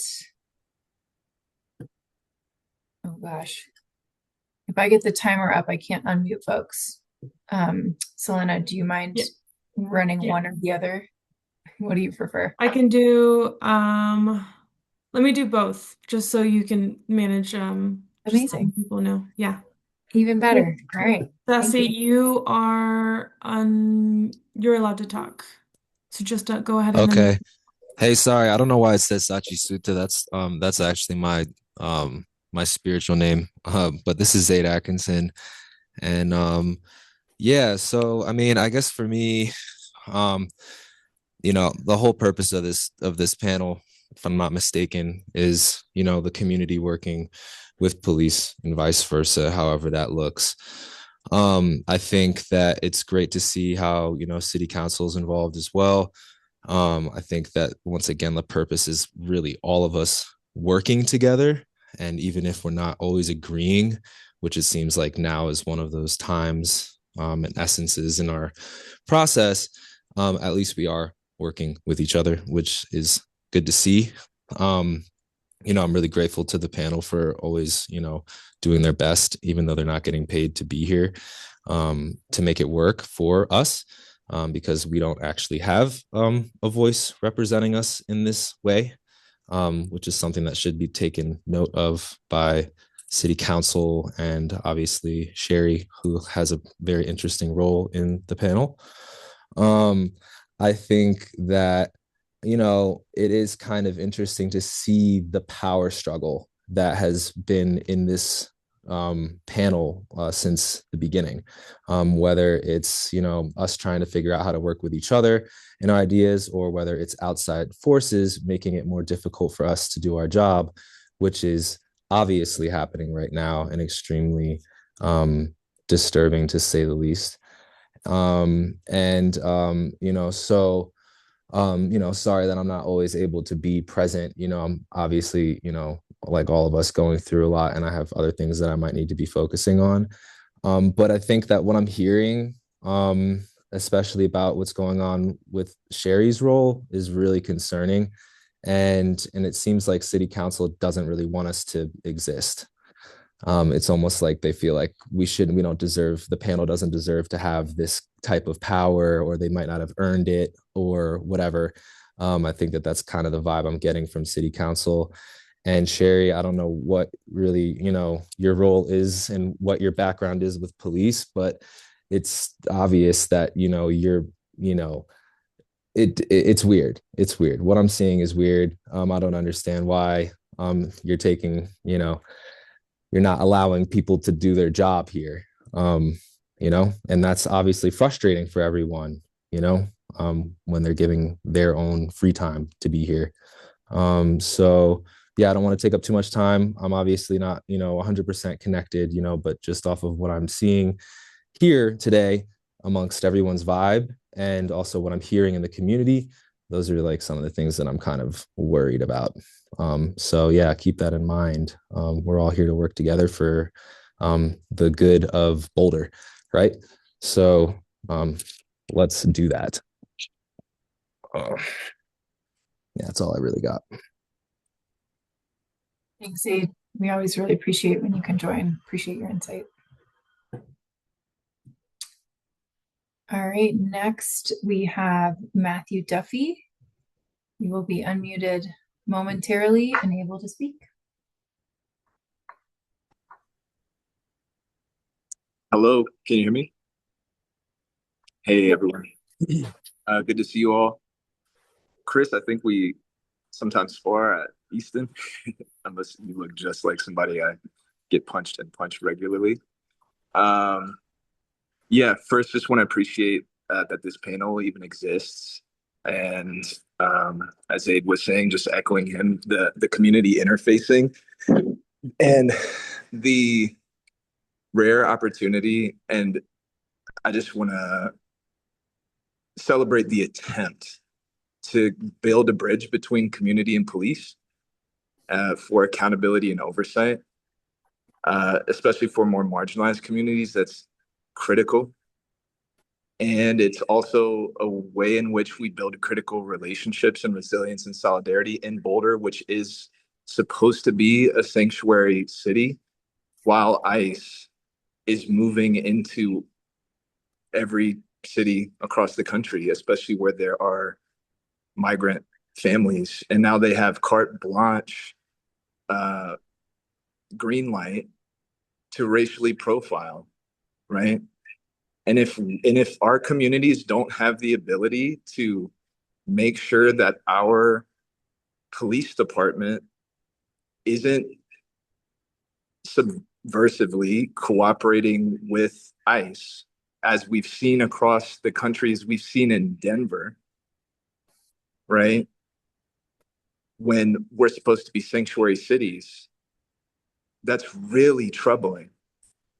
I don't get why we would spend any energy deliberating why we wouldn't have police oversight. Of course we need police oversight, especially right now. We need to be working together right now more than ever. And so I just plead everybody who has decision-making power in this moment to please keep this police oversight panel intact. It's people who are trying to work with police to actually bridge, to protect our communities. And it's just a critical bridge that I think can have long-term benefit for the city of Boulder, but we really need it right now. It just shouldn't even be a question. Sorry, I accidentally muted you a second too early. I'm sorry, I didn't mean to do that, Matthew, but I think you were wrapping up. Thank you so much for your comments. Next up, we have Darren O'Connor. We're going to unmute you in just a moment. I am going to start holding people to the 2 minutes, just to fair warning. I feel terrible cutting anyone off, but we're going to do that just for time. So thanks in advance. All right. Can I just add, Darren, did you still want to comment? Your hand went down, so I just want to make sure that you still wanted to comment. Yeah, it looks like he's back. So let's unmute Darren. Hold on. Give me 1 second. Let me go. I think. Oh, okay. I see him. Okay, Darren, you are allowed to unmute now.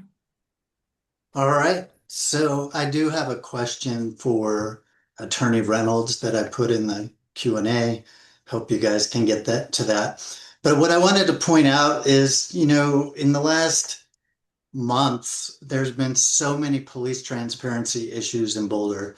In the newspaper, we've seen that the newspaper itself can no longer access the police radios because they're encrypted, and they were offered encrypted radios, but under really limiting language on what they could do with the information that they had. And the Daily Camera decided they didn't want to do that. This is much like the Department of War, only allowing media journalists in that will only share messaging that the Department of War approves. This was a Trumpian move by the city, by the police, and we've seen, a guest opinion from Chief Redfern, basically saying war is peace, freedom is slavery, ignorance is strength. We're going to keep information from you. And then there's the police dashboard, which provides some information about use of force, but it doesn't provide, and this is important, sufficient information to identify bad cops who are outside the norm in their use of force. I'll remind everyone, Officer Lolatai used force at nearly 10 times the average of a Boulder police officer. And that can still be happening. There may be other officers doing that, and that police dashboard isn't providing anything. And now we're taking away, the city attorney's office is taking away the authorized duty, really, of the police oversight panel to review independently these cases. It's Trumpian, it's Orwellian. Thank you, Darren. Really appreciate your comments. Next up, we have Sam. Just a quick note here too, just for minutes. Anybody who is gonna comment, if you can just give your full name so then it can be put into the minutes. So anyone who has just their first name, if you could just give me your full complete name so I can put it in the minutes. But Sam, I'm gonna go ahead and unmute you. It looks like you are able. Give me 1 sec. Oh, okay. All right, you are unable to mute now. Hear me? It's Sam Rogers.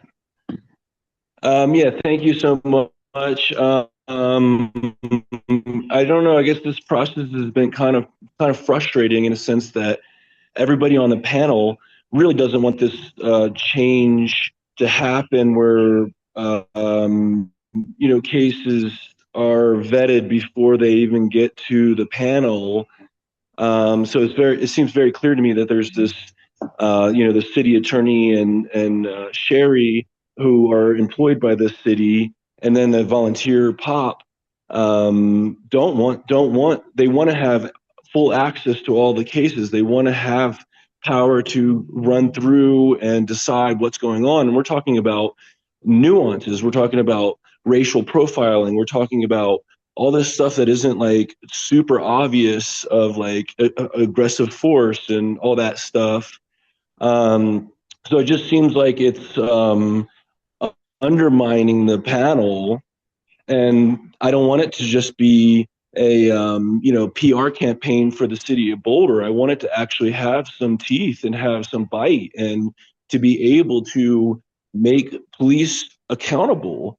And I think this in this direction, from what I'm hearing and understanding, is that that's straying away from it, and it seems like it's a like a conspiracy with the police and the attorney's office and all that stuff, to make the panel be to not even have access to all the cases. And I just think that's wrong. Thank you. Thank you, Sam. Appreciate you being here. Next up, we have Anthony Beck.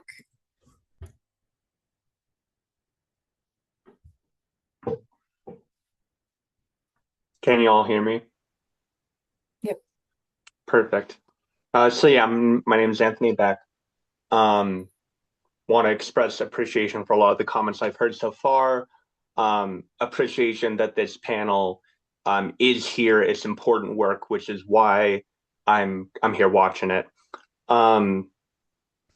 It's been said, but I'll just add my name to the pile to say that I don't think leaving the decision up to the police and another government employee what cases this panel sees is acceptable. It that would defeat the purpose of having this panel, and in that case, as other people have said, the city of Boulder should not get the cookie for having this panel if the panel is not empowered to do the work this panel is here to do. I heard you all talk about various solutions, like maybe if it's a racial profiling case, it automatically gets skipped. Like whatever solution you all come to, the new proposed policy as written to just leave it up to the police and a government official who does not necessarily represent the community. That's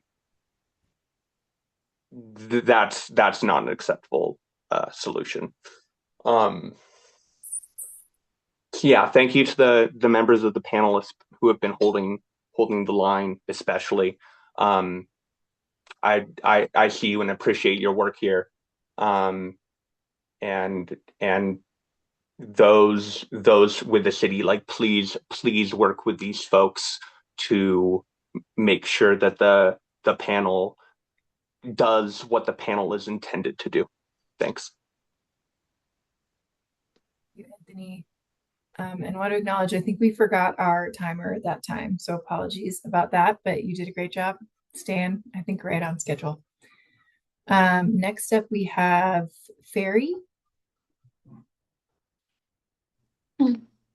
Hi guys, it's Irene. I'm so sorry. Fairy is also my spiritual name. Yeah, my name is Eileen. I am a classmate of Curtis and of Zaid. So grateful to be here and really, yeah, really excited to see how communities coming together and yeah, working together to organize better futures. Yeah, I'm just hopping on here because I'm originally from New Jersey and I came here around 3.5, 4 years ago, and never in my life have I experienced so many microaggressions and so much just sideways like bullshit and so many things that are like obviously racism, but at the time I didn't have the awareness or the words to actually put it into my experience. For example, the first year that I got here, I went to a club with my friends in Boulder, and I was the only like African Black presenting person there. and a whole bunch of guys just accused me of stealing, and the bouncers, like, they picked me up and they threw me on the ground outside and they bruised my shoulder and my phone broke. And at the time I didn't recognize it as racism, but that created a tremendous, like, a lot of trauma for me. And I was talking to my parents and they were like, call the police, like, put in a police report. That's like, that shouldn't be happening. And I just didn't know who to go to or where to go to. And so when I heard about, Zaid's incident, when I heard about this oversight panel opening up, there was a lot of healing that happened for me, because I was just like, okay, that means that Boulder is protecting us. That means that Boulder does care. And I think in a city, in a place that, talks about being so progressive and talks about embracing diversity and inclusion and wanting to create, equality and safe spaces for all people. I think in a city that uplifts these values and tries to walk within these missions and values, I think it's really important to create laws and institutions that are actually able to uphold the very values that we say that we represent. But yeah, thank you. Thank you, Eileen. Really appreciate you being here, and thank you for sharing with us your story. I'm really sorry to hear that happened to you. Next up, we have Teague.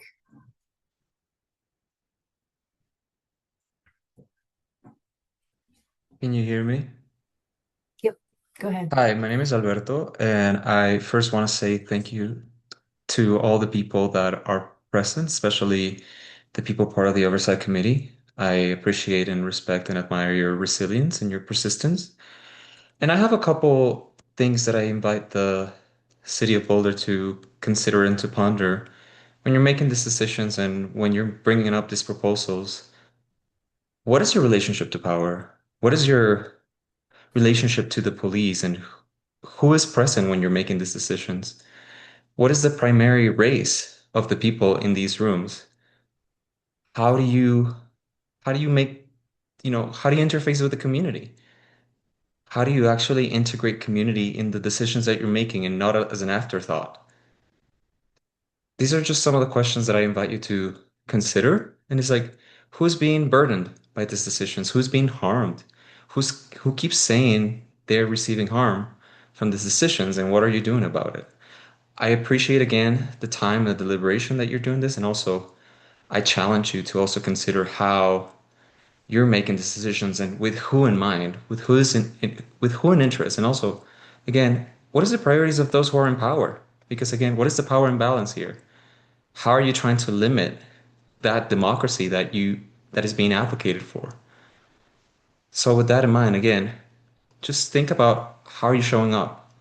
What are your triggers? Who, from whose experience are you speaking, and whose experience is not in the room?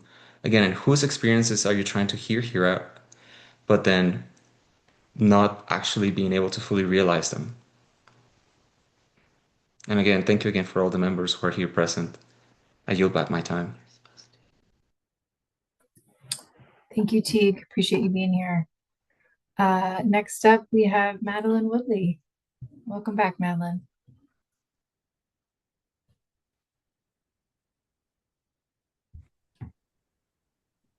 Okay, good.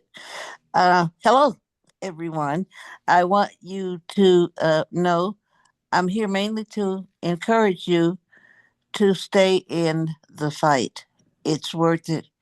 I also encourage you to consider the community.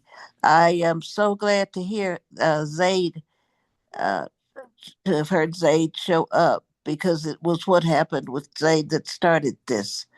And having been a member of the original group, this is very important that we continue to grow, that we grow these efforts, and that we come to some conclusions that are going to be beneficial for those that are victims, and that we somehow, let's create more trust. I mean, the community has to be able to trust you as its representatives that's looking out for the better good. of those that are um, the ones experiencing the worst. And just want to say, keep you encouraged. Stay encouraged. I'll be here as often as I can. Thank you. Thanks very much, Madeline. We really appreciate that. Appreciate being here. Next up, we have T. T, you're free to unmute and speak. Thank you. Just fixing my audio here. I just wanted to show up as a second generation Coloradan, someone who grew up in Boulder, owns a home in Boulder, is a parent on boards, a professor, a business owner. I'm very concerned about the potential increase in racial bias, racism, and discrimination. If this panel has new policies that reduces the scope of what comes to them, of what incidents and complaints come to them. Because if things come to them at a later point, there are fewer people looking at it. There are people that are potentially expressing bias looking at it first. Thank you to everybody who is on the panel. It is very encouraging to see that this panel exists and to see that people are donating their time. And Sherry, I think that you've put a lot of thoughtful effort into this. However, I'm very concerned about the idea of internal processes with a PSU investigating things before they provide information to the panel. And so having the panel have more oversight, sooner oversight that is transparent and non-biased with high level overviews like Lizzie mentioned at the end, and the other solutions that the panel brought forth today, I think would be thoughtful ways of involving the community. As a person who is heavily invested in the trans community, I know a lot of families are moving here from other states and other places. This is a huge opportunity for Boulder to become a place that has less racism and less discrimination in a time when people are being pushed out of their home communities. And so I need to see Flock leaving the city of Boulder, not staying, and I need to see this community and this panel staying with their oversight and increasing their role of oversight, not having that be reduced. Thank you so much. Thanks so much, T. Do you mind for the minutes, maybe sharing your full name? If we could unmute you for another moment. Yeah, I would have someone chat me on the side because I'm an address confidentiality program participant and I don't know what the rules are for minutes for people in that program. Got it. No problem. We'll get in touch. Lizzie, I will say if this is the case, we shouldn't ask anything else. Totally fair. Okay. If you're paid not being named in the minutes, we're good with that as well. All right. Next we have Chris. Chris, you're free to unmute and speak.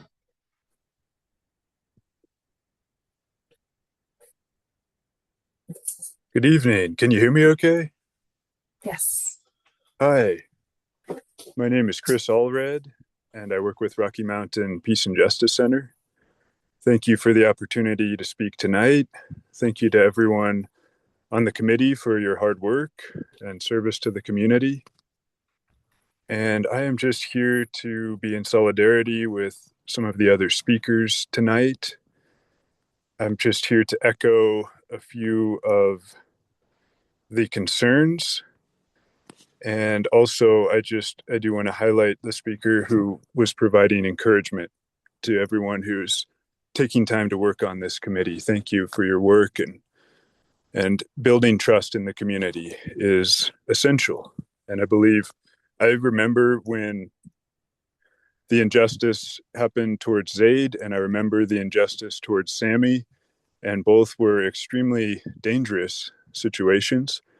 And it's my understanding that this committee was formed in a way, a big part of that was to prevent police violence. And we were a part of a coalition that opposed the hiring of Chief Redfern because of a history of his involvement with a violent response to peaceful protesters at Elijah McClain's vigil. So I find it problematic that I'm hearing concerns raised here about a city attorney office taking away oversight ability from this committee, censorship of news sources, and reporting on officers' use of force, cases being vetted before they get to the full panel. The panel needs to have full transparency and oversight to be able to prevent cases of discrimination and police violence. So I believe this panel needs to be empowered to do their job and not have new processes that prevent that. Thank you again for your time. Thanks very much, Chris. Appreciate you being here. And we have one more speaker. Connie, you're free to go ahead and speak. Thanks for being here. Thanks for letting me speak. So I didn't hear this addressed in this meeting, but I had read about the reason for this decision to limit the information that the panel is going to get. The reason for it being that it would save time for the monitor's office, for the police. And the article that I read in was Boulder Reporting Lab, excuse me, said that this would save about 36 hours a year. And that seems to me like an amount of time that ought to be able to be made up with more efficient processes, especially because this is just not a good look for the police department to be doing this. It's bad community relations, and I don't think that's what Boulder Police wants. I know it's not what the public wants. I know it's not what the panel wants. So I'd love to hear people talking about how this process, the existing process, or even a more expansive process that would meet the goals of this oversight panel, how that could be done more efficiently. Because 36 hours, that doesn't seem to me like a huge amount of time to be made up by making the process more efficient. So, it's a little frustrating to listen to this meeting and hear that people are repeating their same requests and not getting a response. So that's my request, is that you get more efficient and get the job done. Not the panel, but everybody working together. So thank you.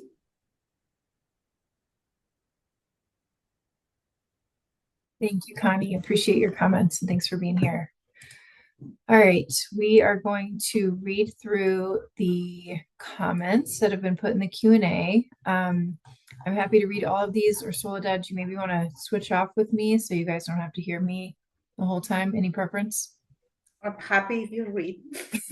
You want me to just read it? Okay, I'll do it. All right, thank you in advance to everyone who put comments in the chat. So first from Teague, if legally sensitive items cannot be discussed in a capacity open to the public, how can the city guarantee transparency? From Judy Houston, and I think we'll open up for comments from panel members after all of these, if that's all right. From Judy Houston, I'm sorry I need to leave this meeting now since I have a conflict. I would like to make a comment directed at representatives of the city. I support the panel in asking for more transparency to the community, so I don't approve of the proposed changes to what cases the POP can see. These are my comments. I remember thinking that the only reason the city of Boulder was willing to consider a police oversight panel was because they were embarrassed nationally by media accounts about the Zaid Atkinson event, where a young Black student was held at gunpoint by 8 BPD officers for picking up trash in his own yard. Boulder was caught and watched nationally, and Boulder had to act while the city was in the spotlight. Even when Sammy Lawrence was attacked and arrested simply for filming an interaction between BPD and a group of unhoused people, Boulder had already gotten somewhat out of the spotlight. The city quickly lost its motivation to honor the demands of the community. Thanks, Judy. From Chris Sidoriak, I am a member of the public and I came here today because I am highly concerned about the interpretation of the ordinance that is currently in use.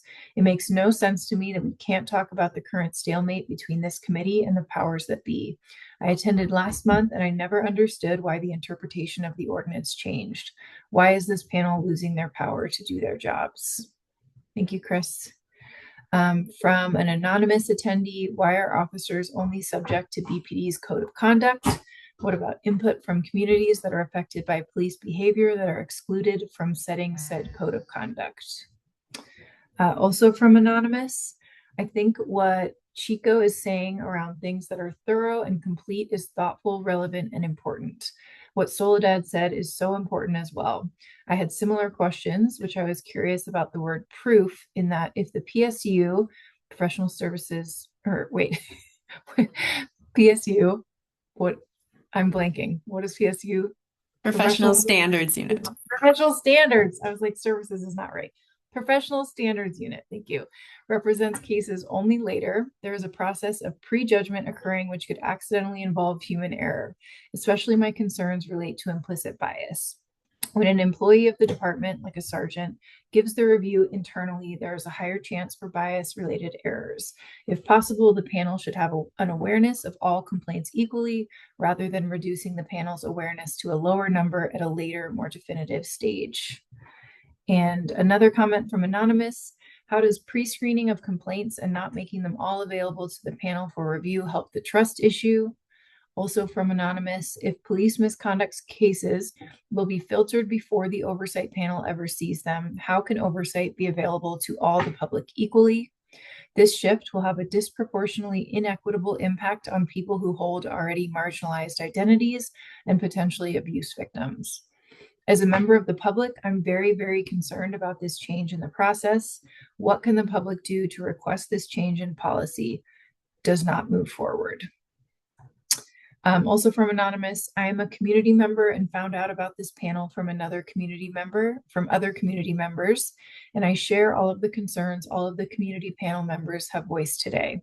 I agree that the community panel should be able to see all cases no matter what.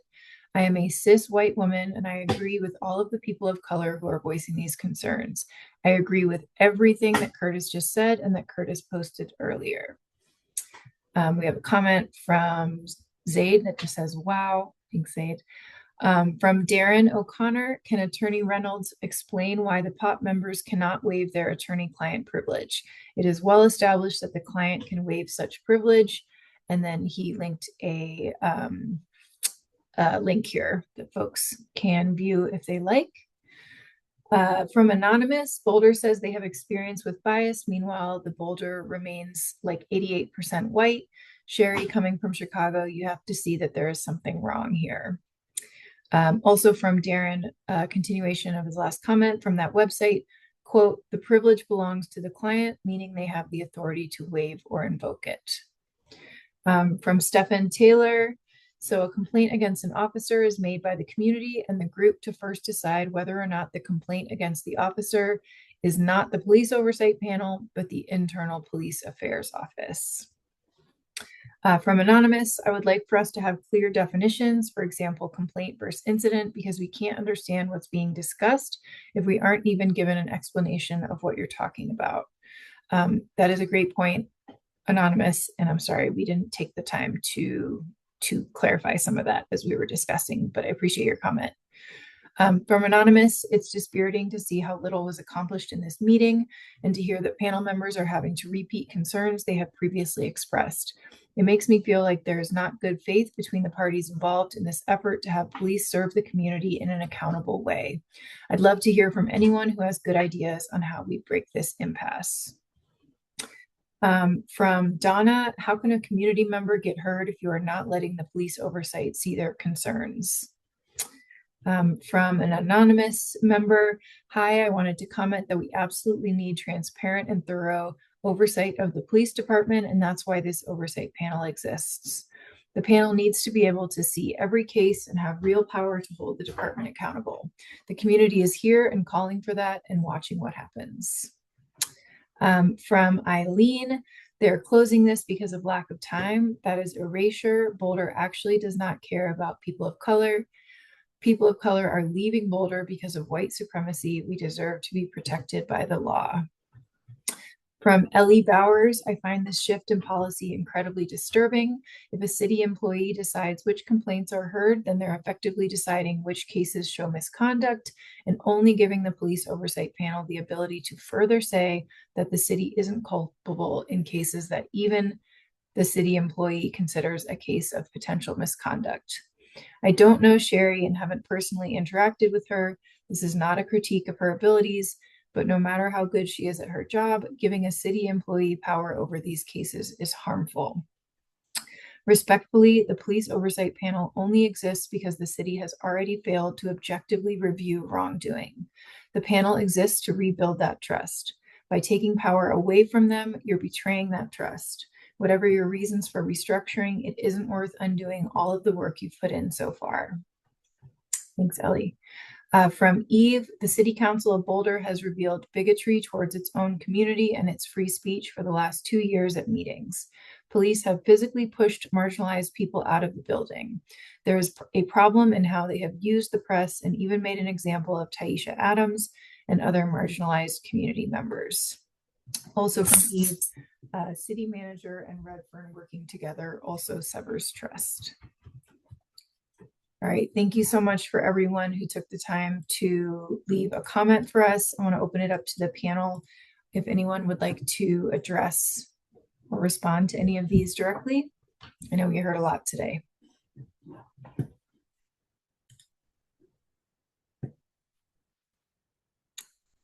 All right, go ahead, Milan. Yeah, I just want to thank our community for showing up. I think it's really, really important. It for me personally, it motivates me to keep fighting and to keep being to know that what we do is the right thing. And I'm so inspired by all the comments today. So thank you so much. Really appreciate the time you took to be there and to listen to us and to speak. It takes a lot of courage to do so, and really appreciate you. Thanks, Milan. Go ahead, Curtis. Yeah, I just like to second that the community coming together to speak against this decision should say a lot, and I just really hope that those holding this power really see the community. We're here to serve the community. The community has spoken, and I just hate to leave this meeting and get back another email that voids everything that we just heard. So I really hope that a strong solution and teamwork comes from this, and we can get together as a whole community and do what's best to serve Boulder. Thanks, Curtis. All right. Seeing no other hands, I think we can move to our next item. I'm recognizing the time. I think ideally we try to forge ahead. Are folks feeling okay about that? Do we want to discuss where we go from here? Yeah, Lizzie, so quick question for everyone. I know that we received the summary of the cases in advance. I don't think there's a need for closed session since there's no case to vote on. Is there one? I think there is one. There's one from last month. Oh, okay. But I am totally fine not doing closed session if everyone agrees. Yeah. Okay. Bill, do you have a community engagement update for us? Would you like that time or? I'll just tell y'all if there's something that you're interested in doing. I know Milan had an idea to just bring it forward. Chico, I know you had some thoughts about the 5-year panel piece. I've sent a message to Nuria to find out what the city's view is on that as well. And so I don't want to belabor the meeting because I'm pretty burnt out from being on Zoom most of the day. So just reach out to me if anybody has any ideas. I know the holidays are coming up, so maybe something in the first of the year. Thanks, Bill. That's all I have. Great. Would anyone like a 5-minute break before we move ahead? Hands for a break. Go for it. I'm, All right, I'm let's do leaving that. in 10 minutes. Just I've got to get going. So All right, let's if do I want it. a break, I'll be. Let's forge ahead. And I went way over my half of the meeting. Soledad, do you want to facilitate us through our regular business?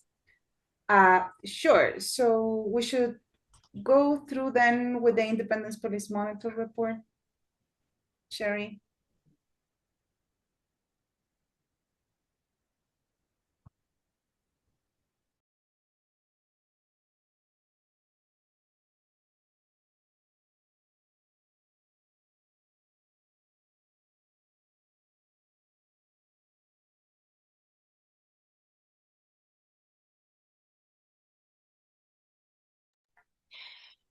Is it Sherry and am I off mute? I guess is the question. Okay. Independent Police Monitors report for December 2025. We are looking at the full case file review data for the month of November 2025. There were 2 case files reviewed by the panel. 0 of those are awaiting BPD disposition, and there are currently, actually, as of this time, there were 11, but we completed one of these, so now there are 10 cases awaiting panel review. MI 2024-078, BPD officers encountered underage students with alcohol and began asking them questions. The officers then noticed a different man urinating down the block. The officers instructed the underage students to remain in place while they pivoted to address the public urination. When the officers returned, the underage students were gone and a phone had been left. Officer 1 attempted to identify the person to whom the phone belonged to both return the phone and issue a summons for underage possession of alcohol. After multiple investigative steps, Officer 1 believed he identified the owner of the phone and called his father. Officer 1 and father engaged in multiple conversations where Officer 1 encouraged father to either let Officer 1 speak with his son or have son arrange to meet with Officer 1. During a conversation, Sergeant 1 took over the phone, identified himself, explained the situation, and disconnected the call. Officer 1's continued investigation determined that son was not the owner of the phone. Officer 1 called father and apologized. Allegations against Officer 1, Rule 4, respect for others, was unprofessional and or hostile to father. The panel recommended that this allegation be sustained with verbal counseling and training. The department determined that this allegation is unfounded. And then Sergeant 1 had an allegation of Rule 4, respect for others, was unprofessional and or hostile to father. The panel recommended that this allegation be sustained with verbal counseling and training, and the department agreed with that recommendation and sustained it. And there was an additional allegation against Sergeant 1. Rule 1, compliance with values, rules, and general orders. General Order 200, discretion, arrest standards, and enforcement actions, failed to identify himself in accordance with General Order 2005. Both the panel and the department determined that that allegation was unfounded. MI 2024-082, officers responded to a call of an assault with a hammer. Upon arrival, the victim pointed out complainant at the skate park and identified her as the perpetrator. Officers 1 and 2 approached complainant and instructed her to sit down and keep her hands visible. Complainant did not follow instructions and turned to walk. Officers grabbed her arms, held her against a wall, and repeatedly told her to put her hands behind her back. After a brief struggle, Officer 2 recovered a large metal gavel from her coat pocket and dropped it on the ground. Officer 1 used the drive stun feature of his taser after warning her that she would be tased if she did not comply. During this time, another man picked up the gavel. Officer 3 instructed the man to drop the gavel and pushed him away after he dropped the gavel. After handcuffing complainant, she continued to resist instructions. When inside the patrol vehicle, Officer 1 used his hand to push complainant's face away from him. Complainant reported that she was epileptic and having seizures. She was transported to the hospital via ambulance. Allegations against Officer 1 are Rule 1, compliance with values, rules, and general orders. General Order 225, use of force, failed to de-escalate. The panel recommended that this allegation be sustained with verbal counseling and training. The department determined that the allegation is unfounded. Officer 1 had another allegation, a Rule 6 use of force, slammed complainant's head inside car. The panel recommended that this be exonerated, and the department unfounded the allegation. Officer 2 had a Rule 1 allegation, compliance with values, rules, and general orders. General Order 225, use of force, failed to de-escalate. The panel recommended that this allegation be not sustained, and the department unfounded the allegation. And Officer 3, Rule 1, compliance with values, rules, and general orders. General Order 225, use of force, failed to complete a use of force report. The panel recommended that the allegation be exonerated, and the department unfounded the allegation. And Officer 3, Rule 6, use of force, pushed and or assaulted the man. The panel recommended sustained with verbal counseling training, and the department exonerated that allegation. Additional panel recommendations were that the reviewing panel members recommend that BPD consider including the use of a push as a reportable use of force requiring completion of a use of force report. The chief of police's response was, at times a push is considered a use of force if the person is injured or it is strong enough to cause someone to fall to the ground. The push in this case, or pushes in similar cases, do not constitute a use of force if it is a push or shove that doesn't cause someone to fall and or doesn't cause injury. There are many cases where an officer may push someone that does not rise to a use of force. I think about a bar fight or large crowd where officers are pushing people out of the way in a similar fashion to how Officer 3 utilized a push in this case. It is not reasonable for this sort of push or shove to be subject to a full use of force review like other instances. Of course, each case is reviewed on a case-by-case basis, and it is not best practice to have a shove or push alone be considered a use of force. A use of force review was completed in this case due to the use of the taser, and the officer's actions were all reviewed, including the use of the push, despite it not being a reportable use of force. MI 2025-008, officers initiated a DUI investigation after observing complainant's vehicle parked on a downtown sidewalk. When officers completed paperwork at the police station, complainant asked about having his handcuffs removed and commented that they were quite painful. 13 minutes later, Officer 1 removed one handcuff to allow complainant to sign paperwork. Allegations against Officer 1 are Rule 1, compliance with values, rules, and general orders. General Order 225, use of force, failed to check the tightness of complainant's handcuffs in accordance with General Order 225-10. The panel recommended that this allegation be sustained with verbal counseling, and the department agreed with that recommendation of sustained and verbal counseling and training. And Officer 2 had the same allegation with the same outcomes, with the panel recommending sustained verbal counseling and the department determining that the allegation was sustained with verbal counseling and training. The panel additionally, or the reviewing panel members additionally recommended that BPD update the handcuffing policy to ensure that routine police behavior does not injure community members. They requested that BPD provide more details in handcuffing policy to codify the double locking and finger check practices. The chief of police responded, I will have our staff ensure our policy is up to date with best practices, but also will note that this year we achieved CALIA accreditation, and as part of that, all policies, including this one, were reviewed by CALIA to ensure they were in accordance with best practices, so I'm not certain that changes need to be made. Policies and general orders are guidelines and expectations and cannot address every potential aspect of an officer's day, so many times policies are set, but training and practices are where issues like this are addressed. MI 2025-028. Officers responded to the scene of a minor motor vehicle crash and spoke with both drivers, who provided conflicting descriptions of the incident. Ultimately, the officers determined that the complainant would receive a summons. Complainant alleged that the officers discriminated against him based on his status as a registered sex offender and threatened to arrest or send him to jail.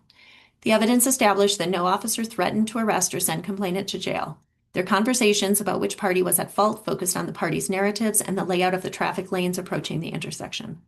Complainant raised additional concerns that either would not be misconduct or were disproven by evidence, including the other driver was not charged with a hit and run when the other driver called 911, that officers used the terms harassing, and harassment to describe complainant's conduct, and Officer 2 initially told complainant that he would not receive a ticket.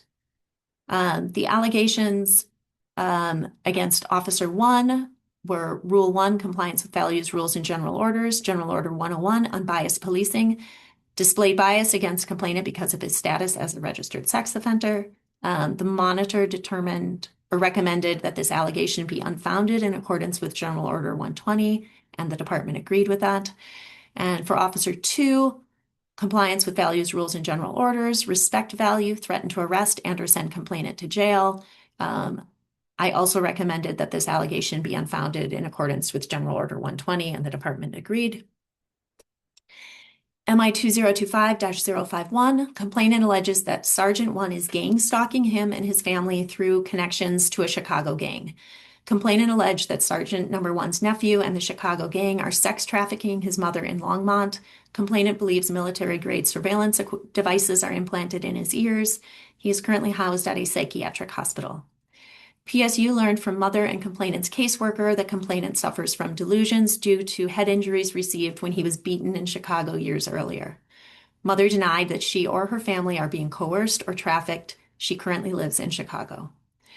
Sergeant 1 does not have a nephew in Chicago, and all of the evidence supports the complainant's allegations are based on delusions.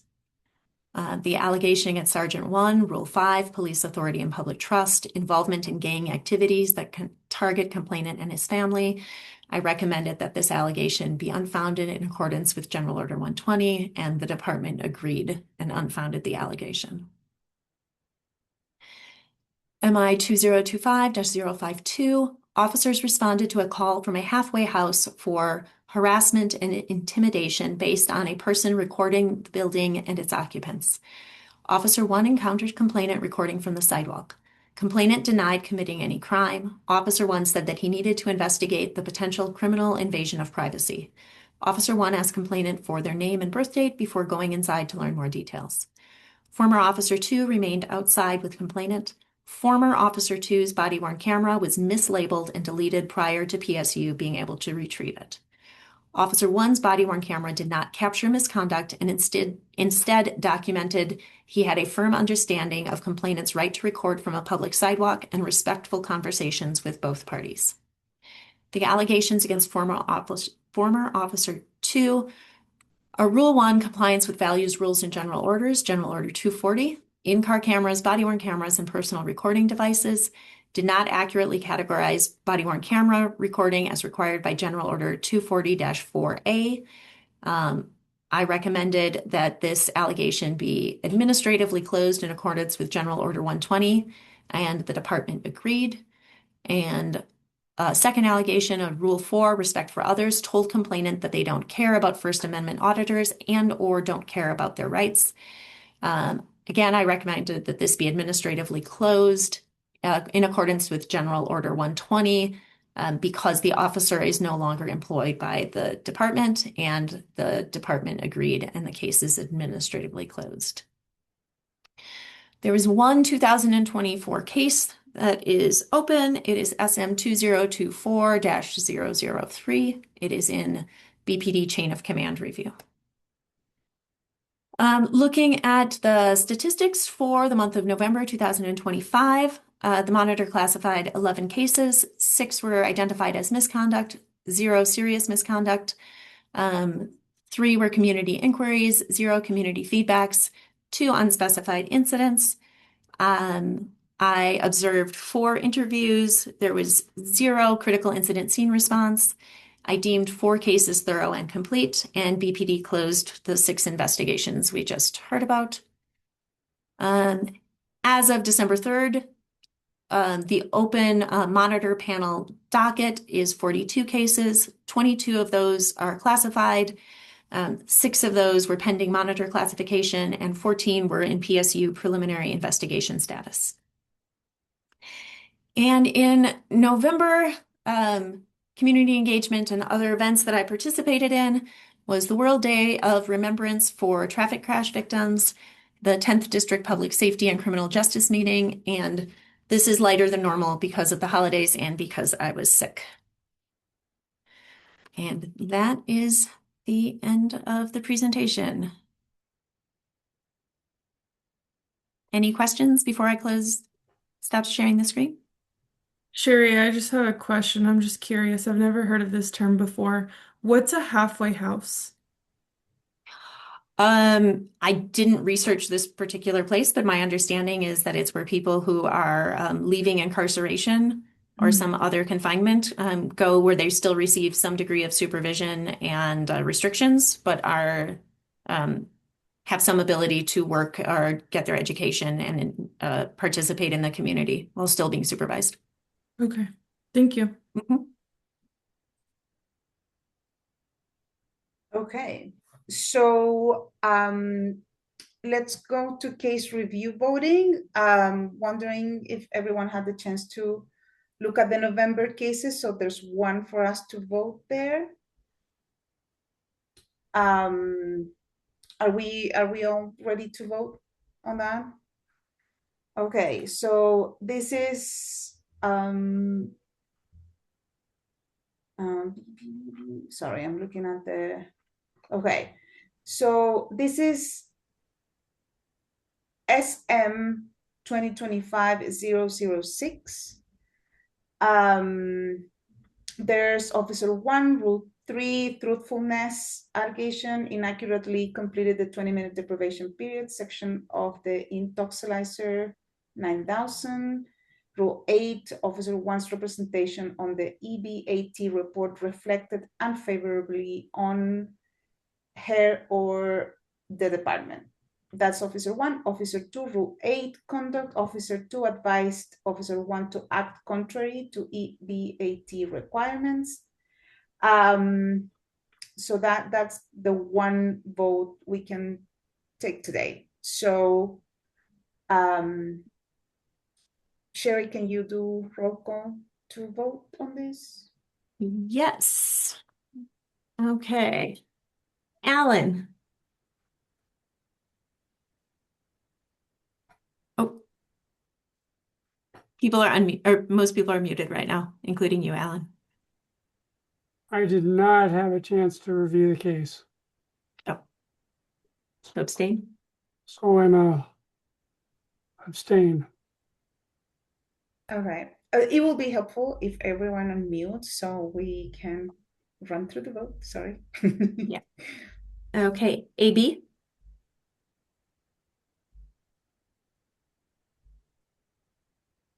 I did not have a chance to either. Oh, okay. 2 abstentions. Turner? I'll vote yes. Soledad? Yes. Milen? Yes. Lizzie? Yes. Curtis? Yes. Chico? Yes. And Bill? Yeah, you're still here. Yes, I'm still here. Okay. And since the panel is clearly going to take that case, I wanted to give you an update for people who choose to volunteer. It is going through chain of command right now. So the expectation is the very first weeks of January is when this case is going to be ready for panel review. Okay, since that's the only case, let's vote. Volunteer folks to review this case. In early January. So that before, hopefully before our next meeting. Who wants to volunteer? Raise your hands.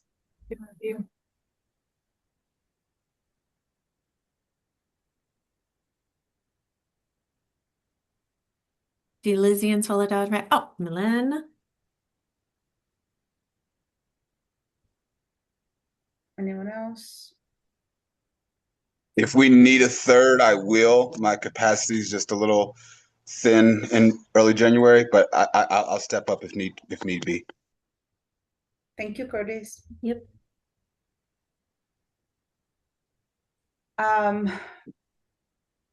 Okay. And with that group, if daytime works better, we can also do that if that's helpful. Okay, sounds good. Yeah, I'll jump in. We need 3, right? We need 3. We need 3. It's always good to have a backup. Okay. Yeah, I'm there. Thank you. Okay, so we are just finishing our agenda. I know that there was a lot that was shared today, so I want to open it up for the last time. If anyone wants to provide a last comment before we adjourn, this will be the time.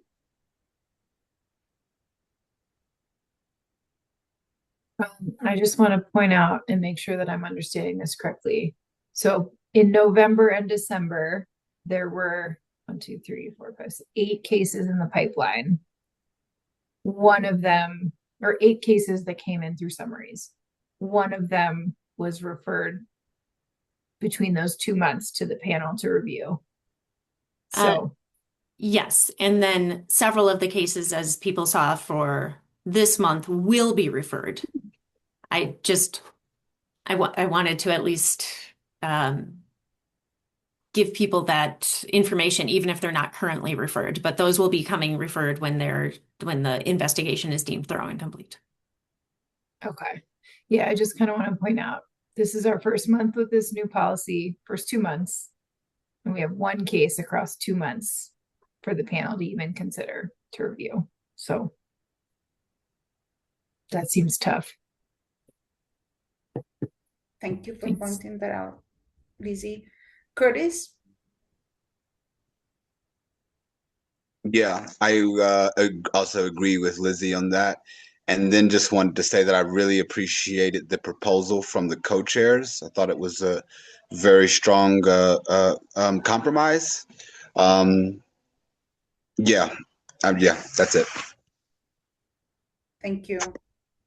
And I know that Lizzie took the heavy lift of most of the meeting, but I just want to say we'll still have 17 members of the community sticking with us up until this late. And I want to say personally that I immensely appreciate everyone showing up.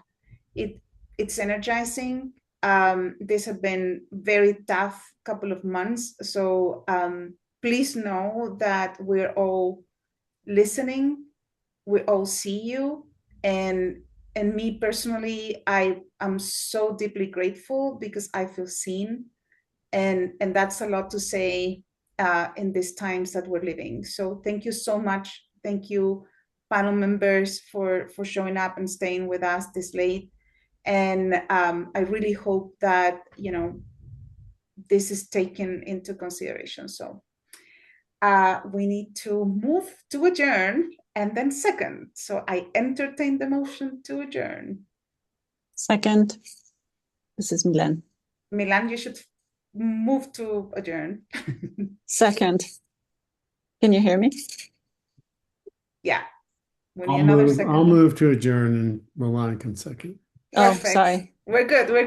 Okay, everyone, have a great night. For the students, I hope you have a good, restful break. And whatever holiday you celebrate, happy holidays. Everybody. Hi, everyone. Thank you, And we'll see you next Lizzie, Monday. Thank you, Lizzie and Soledad, for holding this meeting. Yeah. Appreciate you both so Thank much. you.